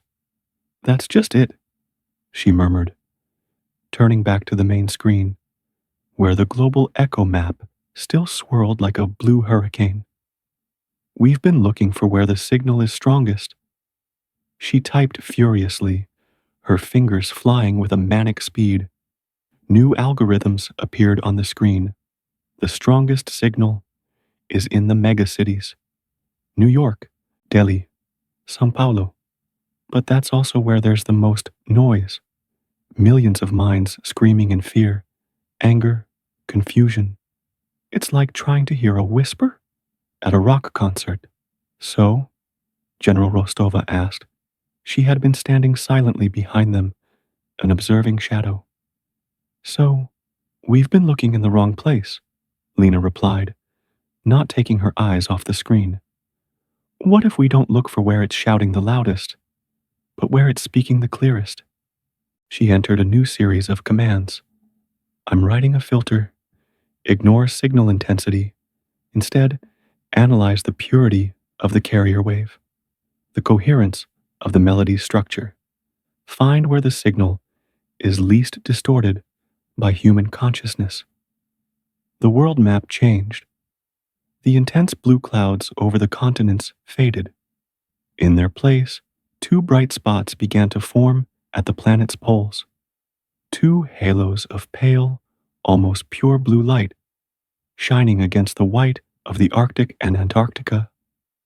In the most desolate places on Earth, Aris whispered, a chillingly familiar sensation running down his spine. The cold. It was always the cold. Exactly, Lena confirmed. The excitement of a scientist on the verge of a major discovery overriding her fatigue. Where there are the fewest human minds to interfere with the signal, we can hear its original voice. But there's something stranger. She zoomed in on the spot over Antarctica.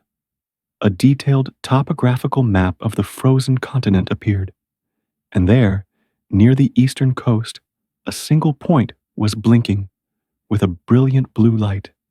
It wasn't just pure, it was being amplified. Coordinates: 75 degrees south, 26 degrees west. Lena read aloud. The Halley 6 International Research Station. She typed a few more commands. Accessing public communication networks. Her expression darkened. The last transmission from Halley 6 was 36 hours ago. After that, complete silence. A hush fell over the command center.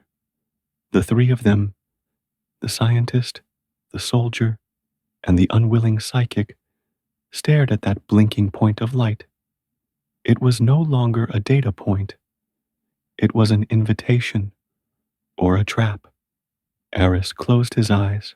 He didn't need the amplifier anymore. He focused on the whisper of alone in his mind, following it like a thread. He pictured the black ocean, the ice cathedrals, and the bone-deep cold. He thought about the shape of Atlas, a giant, asymmetrical iceberg, and then it all clicked into place. It's a cryoorganism, he said, opening his eyes, or something analogous. Its consciousness, its very existence, is tied to extreme cold, to the crystalline structure of frozen water. That's why the melody is purest at the poles. That's its native environment. He looked at Rostova, then at Lena. We've been trying to talk to a whale from the middle of the desert. We're using the wrong language and the wrong medium. The signal at Halley 6 isn't just being amplified. I think it's being translated. The ice sheet there, the geology, the magnetic fields. Something there is acting as a natural transducer, turning the melody into a form we might be able to understand more clearly. Or it has turned the entire research station into a part of itself, Jianli said, speaking for the first time.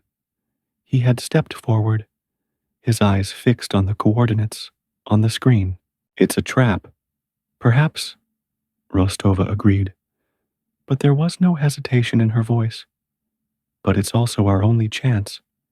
Continuing sessions here will only burn out Dr. Thorne and give Atlas more time to learn. We've been playing defense for too long. She turned, facing her team. The decision was clear in her ice-blue eyes. We're going there, she declared. A small, fast team, only essential personnel.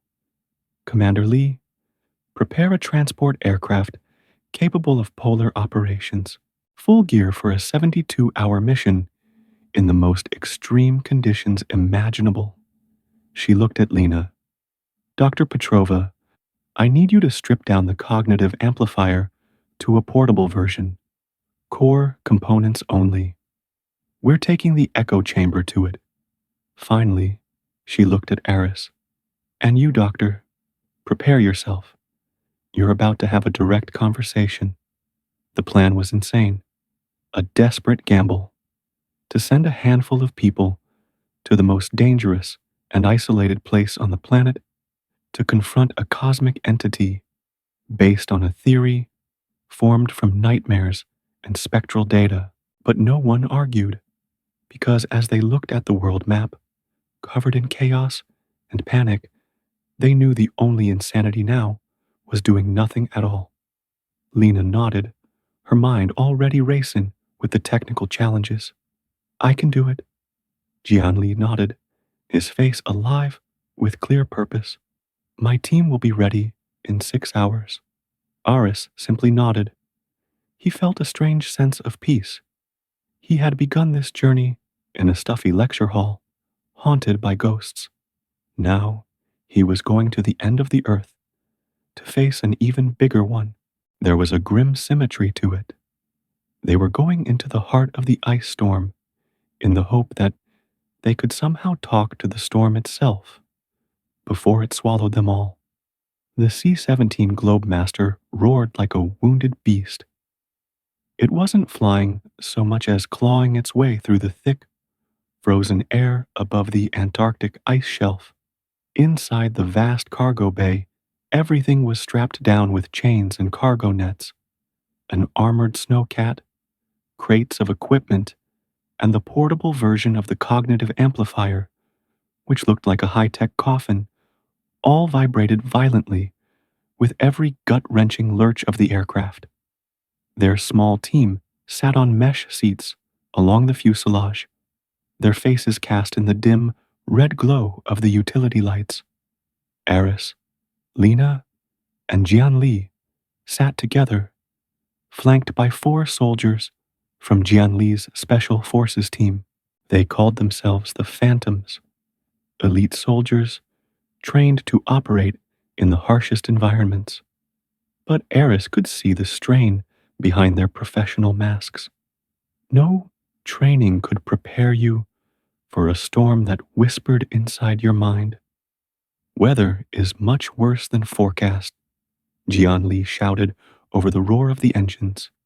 He was looking at a display mounted on his wrist. Wind speeds are exceeding 150 kilometers per hour. Visibility is near zero. We're flying through a glass of milk. This isn't a normal storm, Aris said, his voice nearly swallowed by the noise. He didn't need a display to know that. He could feel it. The melody in his head was no longer a symphony. It had merged with the shrieking of the wind, becoming a long, monotonous, sorrowful howl. It sounded like the planet itself was crying. Lena was checking her own sensors, her face tight with concentration. The magnetic field readings are fluctuating chaotically, and I'm picking up periodic, unnatural infrasound pulses. It's like the storm has a heartbeat. Just then, the plane bucked violently, throwing everyone sideways. Red lights flashed, and a shrill alarm blared. We're losing altitude. The pilot yelled over the comms, "Wind shear! I can't hold her!"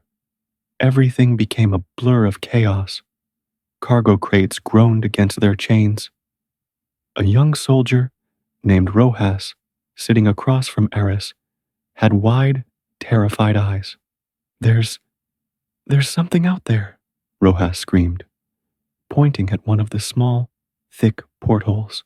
"I saw it. A shadow. Hold it together, Phantom," 𝐔𝐿𝐒𝐂𝐑𝐈𝐏𝐓𝐈𝐎𝐍, voice his voice like a whip crack in the panicked air. "It's just ice and snow. Pressure-induced phantoms." But Aris looked out the window too. In the swirling whiteout, he didn't see a single shadow. He saw dozens, hundreds, vague, towering, humanoid shapes, woven from the storm itself, drifting past the plane. They had no faces, no distinct forms, just darker shapes in a world of white. They were the storm's antibodies. And then they heard the whispers. It wasn't coming over the comms. It wasn't inside Aris's head in the same way as the melody. It seeped through the roar of the engines and the scream of the wind, a polyphonic sound, as if thousands of voices were whispering at once just outside the fuselage. Fragments of words, syllables from no human language, a tongue made of ice and stillness. "Do you hear that?" Lena asked, her voice trembling, her eyes staring at nothing. 𝐔𝐿𝐒𝐿 didn't answer. He was gripping his rifle, his knuckles white. Even the Iron Commander was hearing it. "We need to land now," 𝐔𝐿𝐒𝐿 ordered the pilot. "Find a flat patch of ice, anywhere." The landing was controlled chaos. The C-17 plunged downwards, fighting winds that wanted to tear it apart. Aris held his breath, gripping his seat, feeling the brutal impact as the landing gear slammed onto the hard ice. The plane skidded for hundreds of meters, in a horrific screech of tortured metal, finally shuddering to a halt. For a moment, there was only the relative silence of the wind howling outside and the sound of ragged breathing inside. They were alive, but the journey had just begun. "We're about 15 kilometers from Halley 6, 𝐔𝐿𝐒𝐿 announced after getting a position fix. "We'll take the snowcat. Phantoms, deploy." They worked with an incredible efficiency, their professionalism a weapon against the encroaching madness. The plane's rear ramp lowered, revealing a solid, white wall of horizontal snow. The cold hit like a physical blow, stealing Aris's breath. The temperature was minus 40 degrees, but with the wind chill, it felt like minus 70.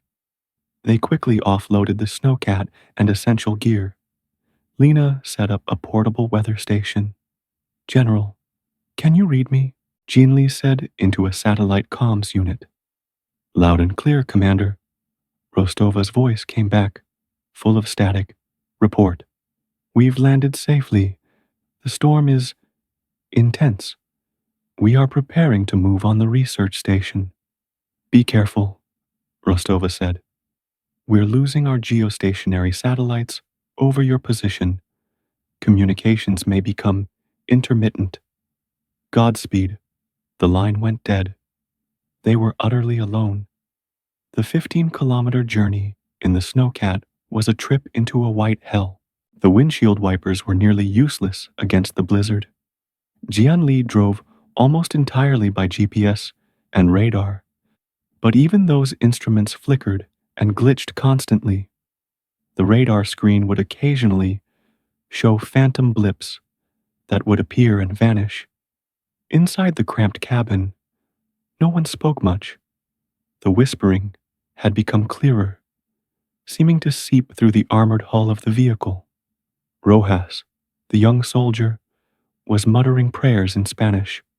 Another soldier, a large man with a thick beard, was constantly checking the magazine of his rifle. A useless but calming ritual. Aris sat next to Lena, staring out the armored window, trying to find some meaning in the chaos. He could no longer tell where the melody ended and the storm began. They were one. Atlas's consciousness wasn't just influencing the weather, it was becoming the weather. The snowflakes were no longer frozen water. They were the crystallized neurons of a vast mind. The wind didn't just blow, it thought. He realized a horrifying truth. They weren't traveling through a storm. They were traveling inside the mind of Atlas. "We're almost there," 𝐔𝐿𝐒𝐿 announced, his voice tight. 300 meters. And then, through the curtain of snow, they saw it. A few dim, weak lights, struggling against the darkness. Halley 6 research station, built on giant hydraulic legs to cope with the shifting ice. It looked like a giant blue and red caterpillar crawling across a white desert. It should have been a beacon of science and life in a dead environment. Now, it looked like a tomb. Jianli stopped the snowcat about 50 meters from the main structure. The vehicle's headlights cut into the station, revealing a bizarre sight. The entire structure was encased in a thick layer of ice, not the normal kind of ice from a blizzard. This ice was clear as crystal and seemed to glow with a faint blue light from within. Huge, sharp spires of ice like teeth had grown randomly from the modules, pointing up at the dark sky. What the hell happened here? One of the soldiers whispered over the comms. There were no signs of life, no movement, just the howl of the wind and the strange blue glow. They suited up and stepped out of the snowcat, the cold and the whispers hitting them with renewed force. Aris looked up at the frozen structure before him, and he finally understood. Lena was scanning the area with a handheld device, her expression bewildered. Electromagnetic radiation is almost nil, but the psychic energy, it's off the charts. Aris, what is happening? Aris looked at her, then at Jianli and his wary soldiers. Their weapons pointed at the ever-dancing shadows. He looked at the glowing ice, feeling the immense, ancient presence that was dormant, yet aware of them. It's not just affecting this place, Aris said, his voice coming out low and terrifyingly clear over the storm's roar. It is this place, the station, the ice, the storm. It's all become a part of it. We didn't come here to talk to Atlas. We just walked inside of it. The main door of Halley's sixth station had become part of a nightmarish ice sculpture. It wasn't just frozen shut. It had been assimilated. Crystalline, translucent blocks of ice, glowing with a faint blue light, had grown through the reinforced steel, sealing it with a terrifying permanence. There was no lock to pick, no hinge to pry. The door no longer existed, only a wall of ice. No conventional entry, Jianli stated over the comms, his voice devoid of emotion, though his breath plumed in white clouds before his faceplate. He shone a high-powered flashlight on the ice wall, the beams refracting into 1,000 ghostly rainbows inside. We'll have to make an entrance. He motioned to two of the phantoms, who immediately brought forward a device that looked like a prop from a science fiction movie. It was a thermal plasma torch, designed to cut through submarine hulls or bunker doors. In this dead environment, it was their only key. As the soldier fired it up, a high-pitched hiss cut through the howl of the wind. A brilliant, blue-white jet of plasma shot out and hit the ice wall. But instead of melting normally, the ice reacted bizarrely. It didn't liquefy. It sublimated directly into a glowing vapor, revealing complex crystalline structures within before they too vanished. And with the vapor, the whispers became clearer than ever. They were no longer a chaotic mess of sound.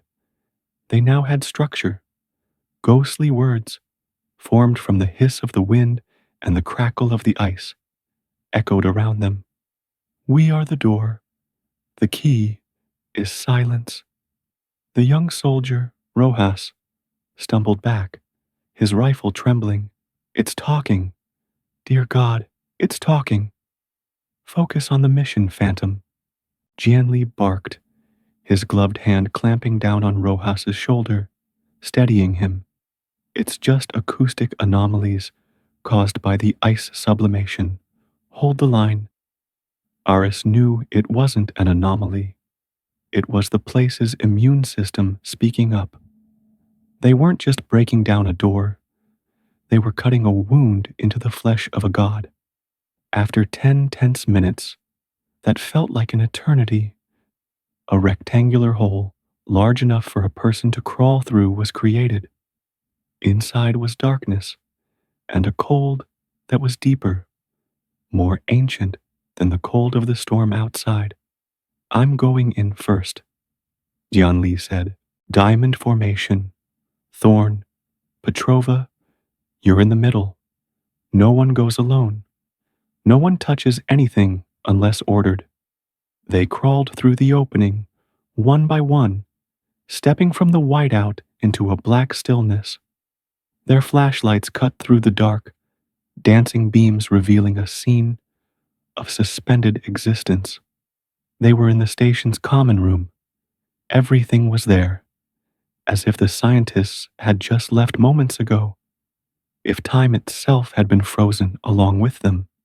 A coffee mug lay tipped on a table, the dark brown liquid frozen into a motionless waterfall, inches from the floor. On another table, a game of chess was half played, but the plastic pieces had been replaced by perfectly sculpted ice replicas. A laptop was still open, its screen covered in a thick layer of frost. But beneath the ice, Aris could see a single line of text repeated thousands of times. It's so beautiful. It's so beautiful. It's so beautiful. There was no sign of a struggle. No blood. No chaos. Just a sudden, total surrender. Its peacefulness was more terrifying than any scene of violence. Where are they? Lena whispered, her voice echoing unnaturally in the silence. She shone her light down one of the dark corridors leading from the room. Let's hope we don't find them, Jian replied curtly. This will be our command post. Phantoms, check the adjacent sectors. Report every 5 minutes. The soldiers fanned out, their lights disappearing into the dark hallways, leaving Aris, Lena, and Jian in the ghostly main room. Aris walked over to a large whiteboard, normally used for scientific equations or work schedules. Now, it was covered in drawings. Not words, not numbers. The entire surface was filled with complex fractals, drawn in black marker with superhuman precision, repeating spirals, nested triangles, all radiating from a central point, like a schematic of an alien brain. This is what they were seeing, Aris said quietly, reaching out, almost touching the lines. This is its language. They were trying to write it down. Lena took out a tablet and began photographing the board. This mathematical structure, it's beyond anything I've ever seen. It's both chaotic and perfectly ordered. She paused, zooming in on a corner of the board. There's a logbook here. On the marker tray of the whiteboard sat a leather-bound journal. Lena carefully picked it up, the pages stiff with cold. She opened it. The initial entries were normal, scientific, notes on ice flow velocity, core samples, atmospheric data. But then, the tone began to change. Day 234, Lena read aloud. The strange signal continues. Dr. Evans thinks it's solar interference, but it's too regular. It's like music. A very, very slow song. She flipped a few pages. The handwriting grew more erratic, hurried. Day 241. We all hear it now, not with our ears. It's in our heads. Anya says it helps her sleep. I haven't slept at all. The patterns keep appearing when I close my eyes. Beautiful geometries. Day 245. Ben went outside last night. No suit. He said the cold was calling his name. We couldn't find him. The storm is strange. It doesn't move. It's just here, with us. The writing on the last few pages was nearly illegible, just frantic scrawls. Not alone anymore. The body is a cage. The ice is release. We will be part of the song. It is so beautiful. The final page contained only a single drawing, a small replica of the complex fractal on the whiteboard. Lena closed the book, her hands shaking. They didn't run, she said. They embraced it. They let it in. Just then, Jian Li's comm crackled. Commander, this is Rojas. We've checked the living quarters. No one's here. Their beds are still made. But, sir, the walls. Go on, Rojas, Jianli ordered. They're glowing, sir, like the outside. And they're warm. Warm. The word was an absurdity in a place where everything was frozen solid. Aris looked at the walls of the common room. He was just now noticing it. They too were emitting an incredibly faint blue glow. A slow, almost imperceptible pulse, like the breathing of a colossal, sleeping beast. It's turning this place into a body, Aris said. A crystalline brain. We don't have much time before the process is complete. Then we move now, Jianli declared. Petrova, set up the device. Right here, in the center of the room. Phantoms, establish a defensive perimeter around the common room. Anything non-human tries to get in, you shoot it. The race began. Lena and another soldier started unpacking the case containing the portable cognitive amplifier. It was smaller than the original, but looked even more intimidating. A foldable metal chair, surrounded by a network of microprocessors and liquid cooling cables. The familiar halo had been replaced by a helmet covered in hundreds of fiber optic probes. The cold began to affect the equipment. Liquid crystal displays grew sluggish. Joints stiffened. The power cells are draining faster than expected, Lena announced, her voice tight. The cold is leaching them dry. We've got enough power for one attempt. One shot. As she worked, Aris felt a change in the atmosphere. The whispers were growing louder, angrier. Their presence, their intrusion, had awakened something. Shadows began to dance at the edge of his vision. He saw Rojas standing guard at a hallway entrance, suddenly start, aiming his rifle into the darkness. There's someone there, he yelled. There's no one there, Rojas, Jianli snapped. Hold your position. But Aris saw it too. A vague, humanoid shadow, like the ones he'd seen from the plane, stood at the end of the hall for a second, then dissolved. It's testing us, Aris said to Jianli. It's using our fear to create phantoms, just like it used my memory. Jianli looked into the darkness, then back at Aris. He said nothing, but a silent understanding passed between them. This fight would not be won with bullets. It's ready, Lena finally said, stepping back from the machine. Her breath came in thick clouds. System is calibrated. I've reinforced the psychic filters. But Aris, I don't know if they'll hold against a raw signal like this. It was time. Aris shrugged off his heavy outer coat.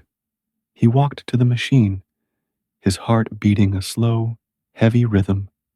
He felt no fear, only a cold acceptance, a clarity that came from knowing this was the final destination of his life, preordained from the moment Project Chimera failed.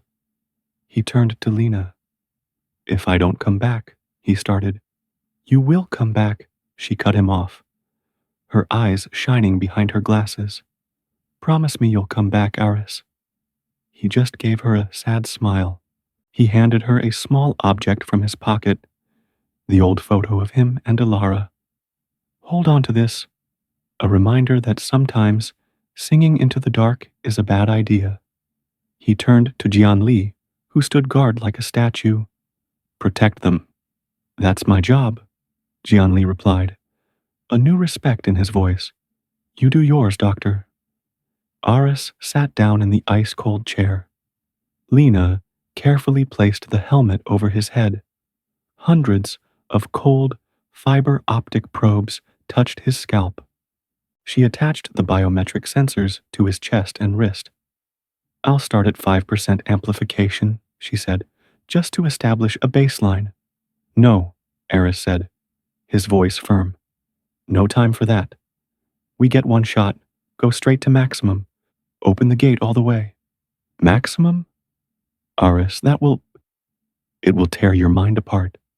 My mind is already fractured, Lena, he replied, looking her straight in the eye through the helmet's faceplate. Maybe this is the only way to piece it back together, or to let it break for a reason. Do it. Lena hesitated for a second, the internal battle clear on her face. Then, with a resigned nod, she returned to the control panel. She looked at Jianli. He nodded back.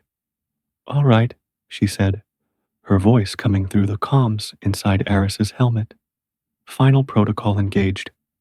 Good luck, Aris. She pressed a button on the touchscreen.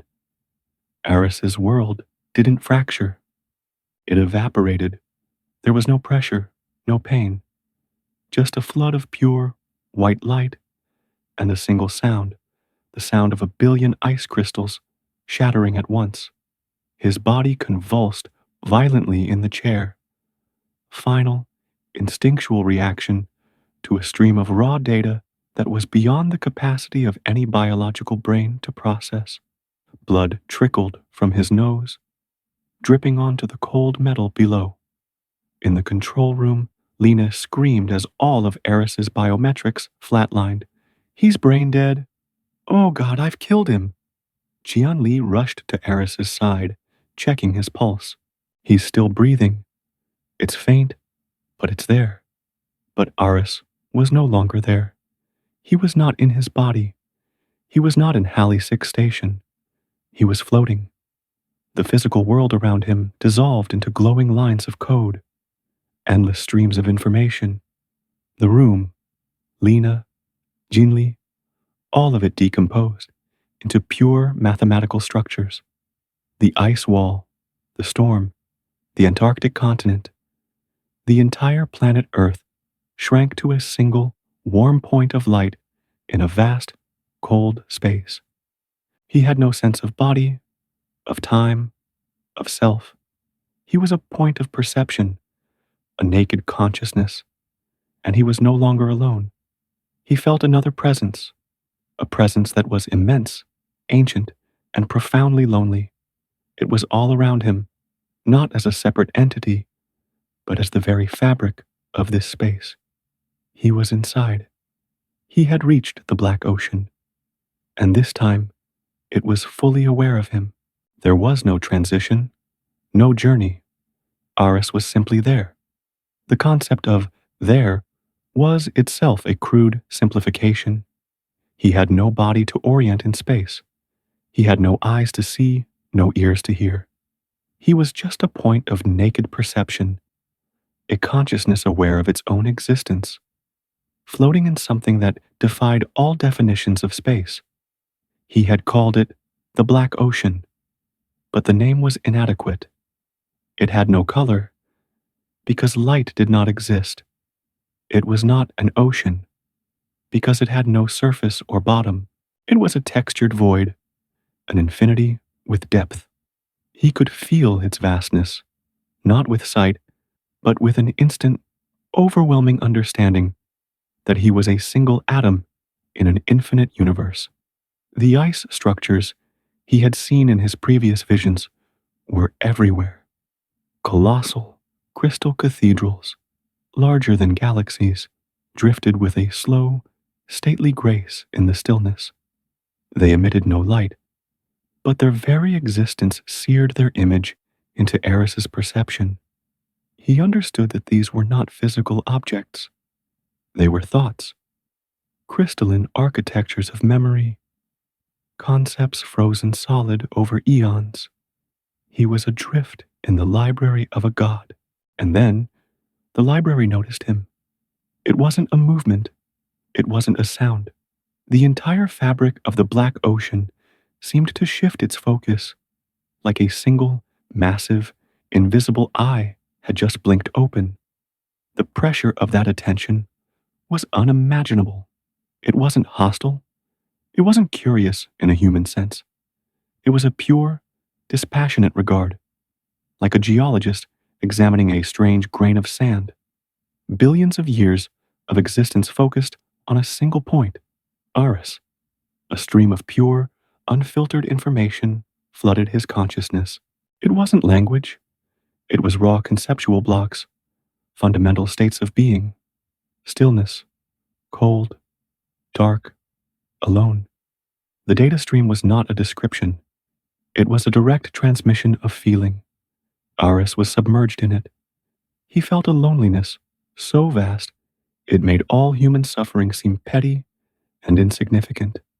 This was the loneliness of the last star in a dying universe.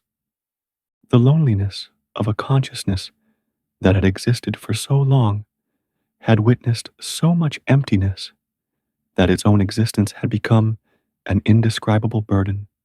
He felt its confusion, an ancient bewilderment, and then it began to show him, not because it wanted to explain, but because it was the only way it could analyze Aris's new presence, by contextualizing him against the whole of its own existence. Images, concepts began to flow.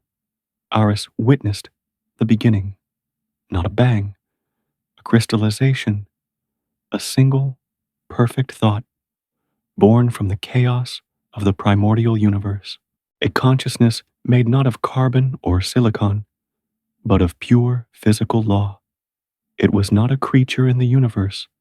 It was a piece of the universe itself that had become self-aware. He saw it drift through the eons. It watched galaxies form like slow-motion snowflakes. It saw stars ignite and die like fleeting candles. It had no purpose, no desire. It simply observed, absorbed, and existed. To it, the entire history of the Milky Way was a single breath. Then he saw the event. Something had happened in deep space, an anomalous event, a cosmic winter that had swept through its region.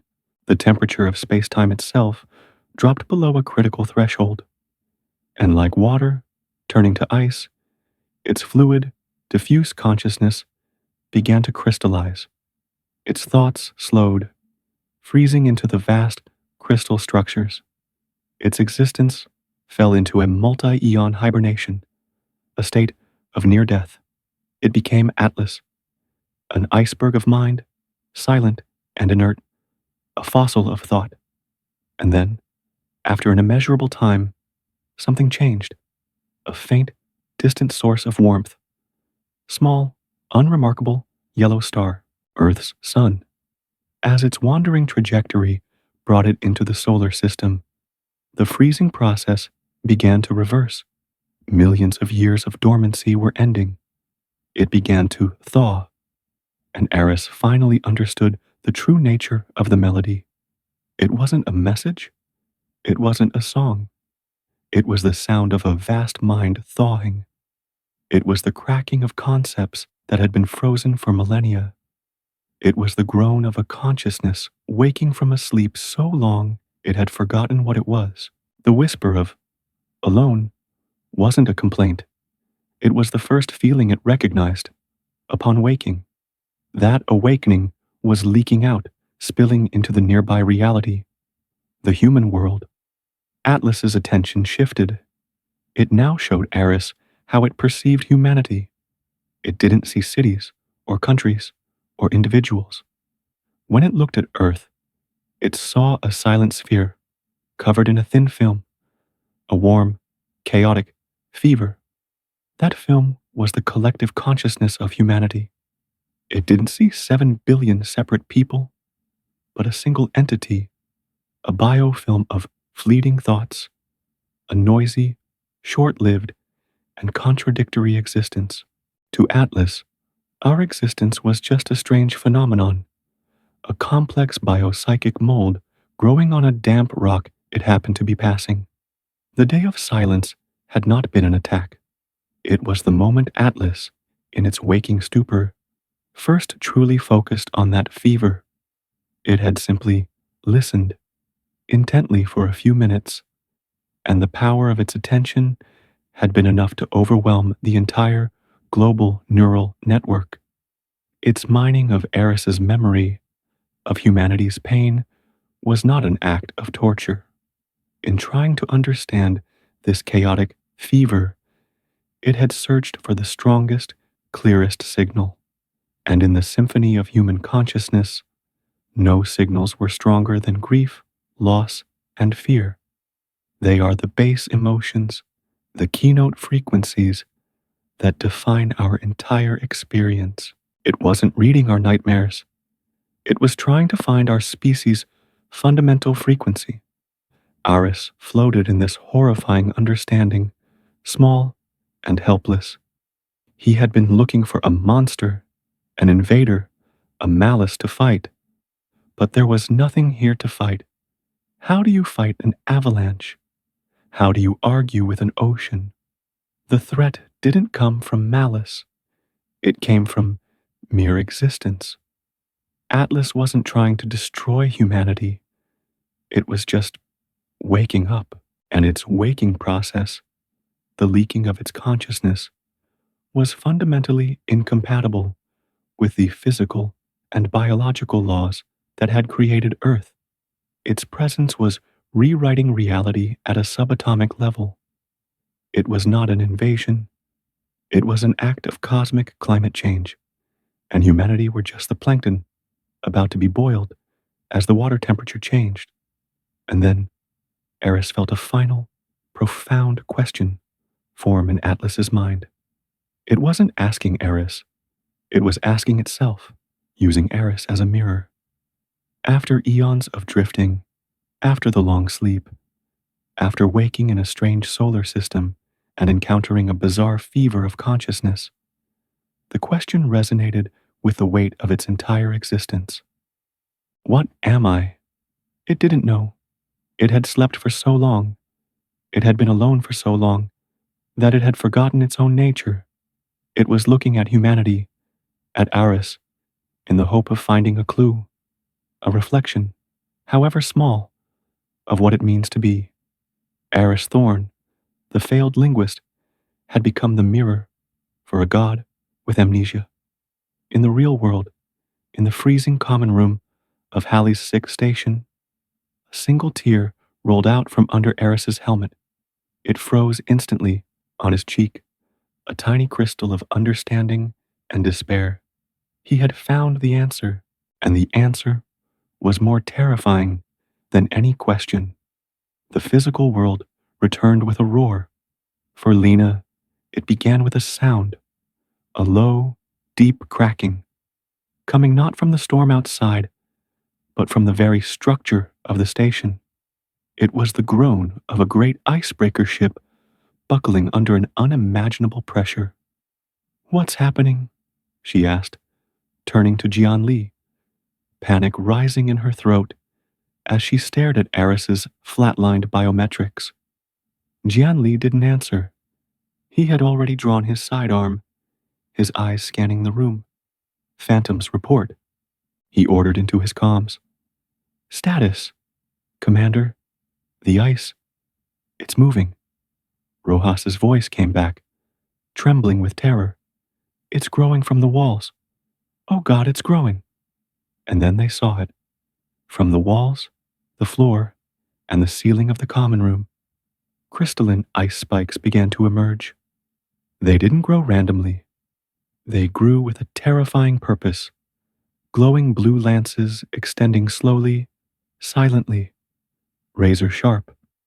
The air in the room grew noticeably colder, frost forming on their equipment and weapons. The place was no longer a passive structure.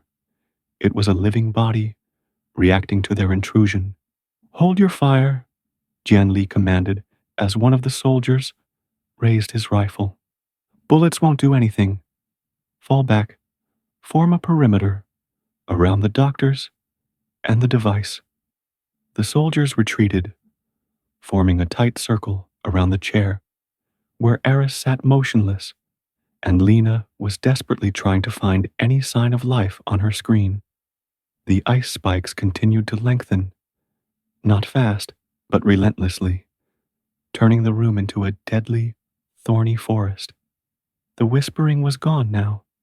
It had been replaced by the high-pitched screech of forming ice and the groan of bending metal. Meanwhile, in a place beyond their comprehension, Aris was facing a far greater problem. He was suspended before a consciousness that had forgotten itself, a god questioning its own existence. How could he answer the question, "What am I?" for a being to whom all of human civilization was just a noisy layer of mold? It's hopeless, a part of his remaining consciousness thought. He couldn't teach it about life, about love, about hope. Those concepts were too complex, too tied to biology, to warmth and change. He couldn't explain a forest to a creature that only knew the abyss. He needed a common language, a fundamental, universal concept that existed in both their realities. Not life, but its opposite. Not connection, but its absence. And there, in the vast loneliness of Atlas, he found their common ground. The pain of separation, the emptiness of loss. He couldn't teach it about life, but he could show it what death meant to a finite creature. He could teach it about absence, but how to transmit such an abstract concept? He had no words. He needed a framework, a universal grammar to contain his emotion. And then, an idea sparked, a flash of the scientist in him. Mathematics, physics, the constants that shaped both their universes. He focused his consciousness, an effort that took the entirety of his being. He was no longer Aris Thorne. He was a message being composed. First, he drew the frame. He projected into Atlas's mind the concept of pi p, a perfect circle defined by a ratio that never ends, never repeats, a symbol of infinity and perfection. Atlas seemed to lean in to observe, its curiosity tangible as a shift in the texture of the black ocean. Next, he projected the fine structure constant, ℔, a dimensionless number that determines the strength of the electromagnetic force, the force that holds atoms together, the force that creates light, a symbol of fundamental interaction and connection. He created a lattice of physical laws, of mathematical axioms, a coordinate system of reality. This was the paper. This was the grammar. Now he needed the ink. The ink was his pain. He went back to the memory of Chimera, but this time he wasn't a victim being dragged into a nightmare. He was the director. He took hold of that memory, not with fear, but with a clear purpose. He needed Atlas not just to see, but to feel. He started with the before. He projected the feeling of partnership, of two minds working together toward a single goal. He transmitted the image of Alara laughing, her red hair blowing in the desert wind. He transmitted the warmth of the coffee cup she handed him, the feeling of deep trust and friendship. He built a tiny, perfect world defined by connection. He placed that world inside the perfect circle of pi. In the real world, a sharp ice spike suddenly shot towards Lena. "Look out!" Jianli shouted, shoving her aside just as the spike punched through the chair where she had been sitting, embedding itself deep in the metal floor. With a heavy thunk, the soldiers began firing, not at the spikes, but at the walls where they were growing, hoping to slow the process. The bullets chipped at the glowing ice, creating spiderweb cracks, but the cracks healed themselves almost instantly. And then, gravity shifted. Without warning, the floor seemed to tilt at a 45-degree angle. Everyone and everything not bolted down slid to one side of the room, crashing into each other. Rojas screamed as he was thrown against a wall, his rifle clattering away. "Hold your positions," Jianli roared, his legs braced wide, trying to stay upright in a world that had lost its bearings. "Grab onto anything you can." In the black ocean, Aris was preparing for the most painful part of the message. He had shown Atlas connection. Now, he had to show it severance. He took hold of the moment Alara hit the enter key, the moment the universe's song became a scream. He didn't just project the image, he transmitted the feeling of betrayal by a universe they had trusted. He transmitted the helplessness, the horror of watching his best friend be destroyed by the very beauty she sought. He projected the image of the blood from her ears, the ecstatic smile on her face, and her final words, "It's so beautiful, Aris." And then he projected the most critical moment, the moment she fell, the moment the light went out of her eyes, the moment their connection was permanently severed. He took that feeling, the feeling of a sudden, unfillable void where a person used to be, and he placed it outside the circle of pi. He broke the perfection. Finally, he transmitted a single concept woven from his own grief, framed by the laws of the universe. He showed Atlas 2 points. One point was Aris and Alara, the other was Aris alone, and he drew a line between them, an uncrossable distance, an absolute separation. Distance. The message was sent, a haiku of grief, written in the language of mathematics and tears. He had answered Atlas's question of, "What am I?" by defining what it meant to be human, a creature defined by the bonds it makes and by the pain when those bonds are broken. In the common room, the battle had reached its peak. The walls were now almost entirely ice, and the whole room was contracting. Crystalline lances from all directions closing in on their last defensive circle. "I'm out of ammo," one soldier shouted. Gravity shifted again, this time nearly vanishing. Everyone floated helplessly in the air for a moment, before being slammed back down as gravity returned to normal. Lena, clinging to the leg of Aris's chair, saw a massive ice spike forming directly above them, aimed at Aris. It was growing from the ceiling, a stalactite of doom, larger than all the others. "Jianli," she screamed, pointing up. "It's going to kill him." Jianli looked up. He knew bullets were useless. They were out of time. He made a split-second decision. He lunged for the snowcat they had managed to partially drag inside, where the plasma torch was. He grabbed it, spun around, and aimed it at the ceiling. "Everyone down," he roared. He pulled the trigger. A white-hot jet of plasma shot upwards, not at the ice spike, but at the steel support beam above it. The metal glowed and groaned. His plan wasn't to destroy the spike, but to bring down a section of the roof, to block it. There was a horrific crack as the steel beam gave way. A huge section of the ceiling, along with the massive ice spike, came crashing down. In the psychic space, Aris felt a shift. Atlas's dispassionate attention now seemed to have a new quality, a resonance. The data stream of loneliness, cold, and dark it constantly emitted began to waver. For the first time, there was an uncertainty to it. It had read his message. It had seen the loss of Alara, framed in the brutal elegance of mathematics. It had compared Aris's finite, sharp pain to its own infinite, undefined emptiness. And maybe, just maybe, it was beginning to understand. It wasn't empathy. It wasn't compassion. It was pattern recognition. It had recognized a familiar structure in Aris's grief, the structure of absence. In the common room, Jianli and the others were hiding under overturned metal tables as dust and snow settled.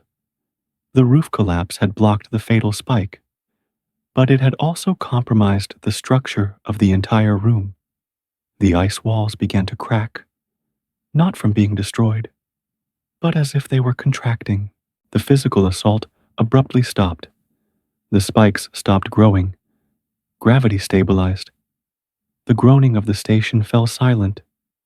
All that was left was the howl of the wind outside. They slowly emerged from their cover, covered in dust and frost, looking around in disbelief. It stopped, Rojas whispered. Lena scrambled to the control panel. She looked at the biometric screen. A single, faint, green line was blinking on it. A heartbeat. He's alive, she breathed, a choked sob escaping her. Aris is alive. In the black ocean, Aris felt Atlas's attention begin to withdraw, not in rejection, but in an act of introspection. It had received a piece of the puzzle of its own being. It was no longer looking outward for answers. It was looking inward. The entire fabric of the black ocean began to hum gently. The melody, which had been silent during the assault, began to return. But it was different now. It was no longer chaotic and pained. It had a new coherence, a sad, solemn tune of a being that had just learned the name of an emotion. And then Aris felt a pull, a gentle tug, leading him back. The return was a slow, painful process. It was like a drowning man being hauled up from a bottomless abyss, 1 meter at a time. First came sensation, the bone-chilling cold of the metal chair against his back. Then sound, the faint hum of electronics, the ragged breathing of the people around him, and the weak thump of his own heart in his chest. Aris opened his eyes. The world was a blurry, smeared mess. The light from dancing flashlights cast strange shadows in the ruined room. He saw Lena's face directly above him, her glasses cracked, tears and frost clinging to them. He saw Jianli and the remaining phantoms, their hard faces now showing raw exhaustion and a deep, profound disbelief. He tried to speak, but only a hoarse croak came out. He reached up, touching the helmet still on his head. Get it off, Lena ordered, her voice urgent. She and a soldier carefully removed the helmet. The frigid air hit Aris's scalp, a shock that helped clear his head. He sat there, shaking uncontrollably, his mind a ringing void. For the first time in weeks, there was no melody, no cosmic symphony, no whisper of loneliness. There was only silence, a silence so deep, so absolute, it was almost a sound in its own right, a deafening stillness. It's gone, Aris whispered, and this time the words formed. Just then, Jianli's satellite comms unit, which had long been silent, suddenly crackled to life. A weak, static-filled, but unmistakable voice came through. Commander Lee, this is AEGIS. Do you read? It was General Rostova. Jianli snatched the unit. AEGIS, this is Lee. We read you. Repeat. Thank God. Rostova's voice came back, and for the first time, Aris heard something like relief in her iron tone. Commander, immediate status report. The entire world. It just changed. Status is, we're alive, General, Jianli replied, looking around the wrecked room. Halley 6 is heavily compromised. Dr. Thorne is... The melody stopped. Aris interrupted, his voice a little stronger. He looked at the comms unit in Jianli's hand. Tell her, it stopped everywhere. There was a moment of silence on the other end. How do you know? Rostova asked. Because I was there, Aris replied softly. The silence was longer this time. Our satellites confirm it, Rostova finally said. 5 minutes ago, the global echo ceased, as if a switch was flipped. The anomalous physical phenomena are subsiding, and Atlas, Commander Lee, our astronomers are reporting the object is changing course. It is slowly, gradually turning back, heading out into interstellar space. A collective quiet fell over the small group in the frozen room. They had done it. The impossible. They had shouted at the storm, and the storm had listened. There were no cheers of victory, no celebratory embraces, just the crushing weight of exhaustion and a truth too large to immediately comprehend. They had survived, but the cost was yet to be counted. The rescue was a blur. Hours later, the storm abated with an unnatural swiftness, and a larger Aegis recovery team arrived.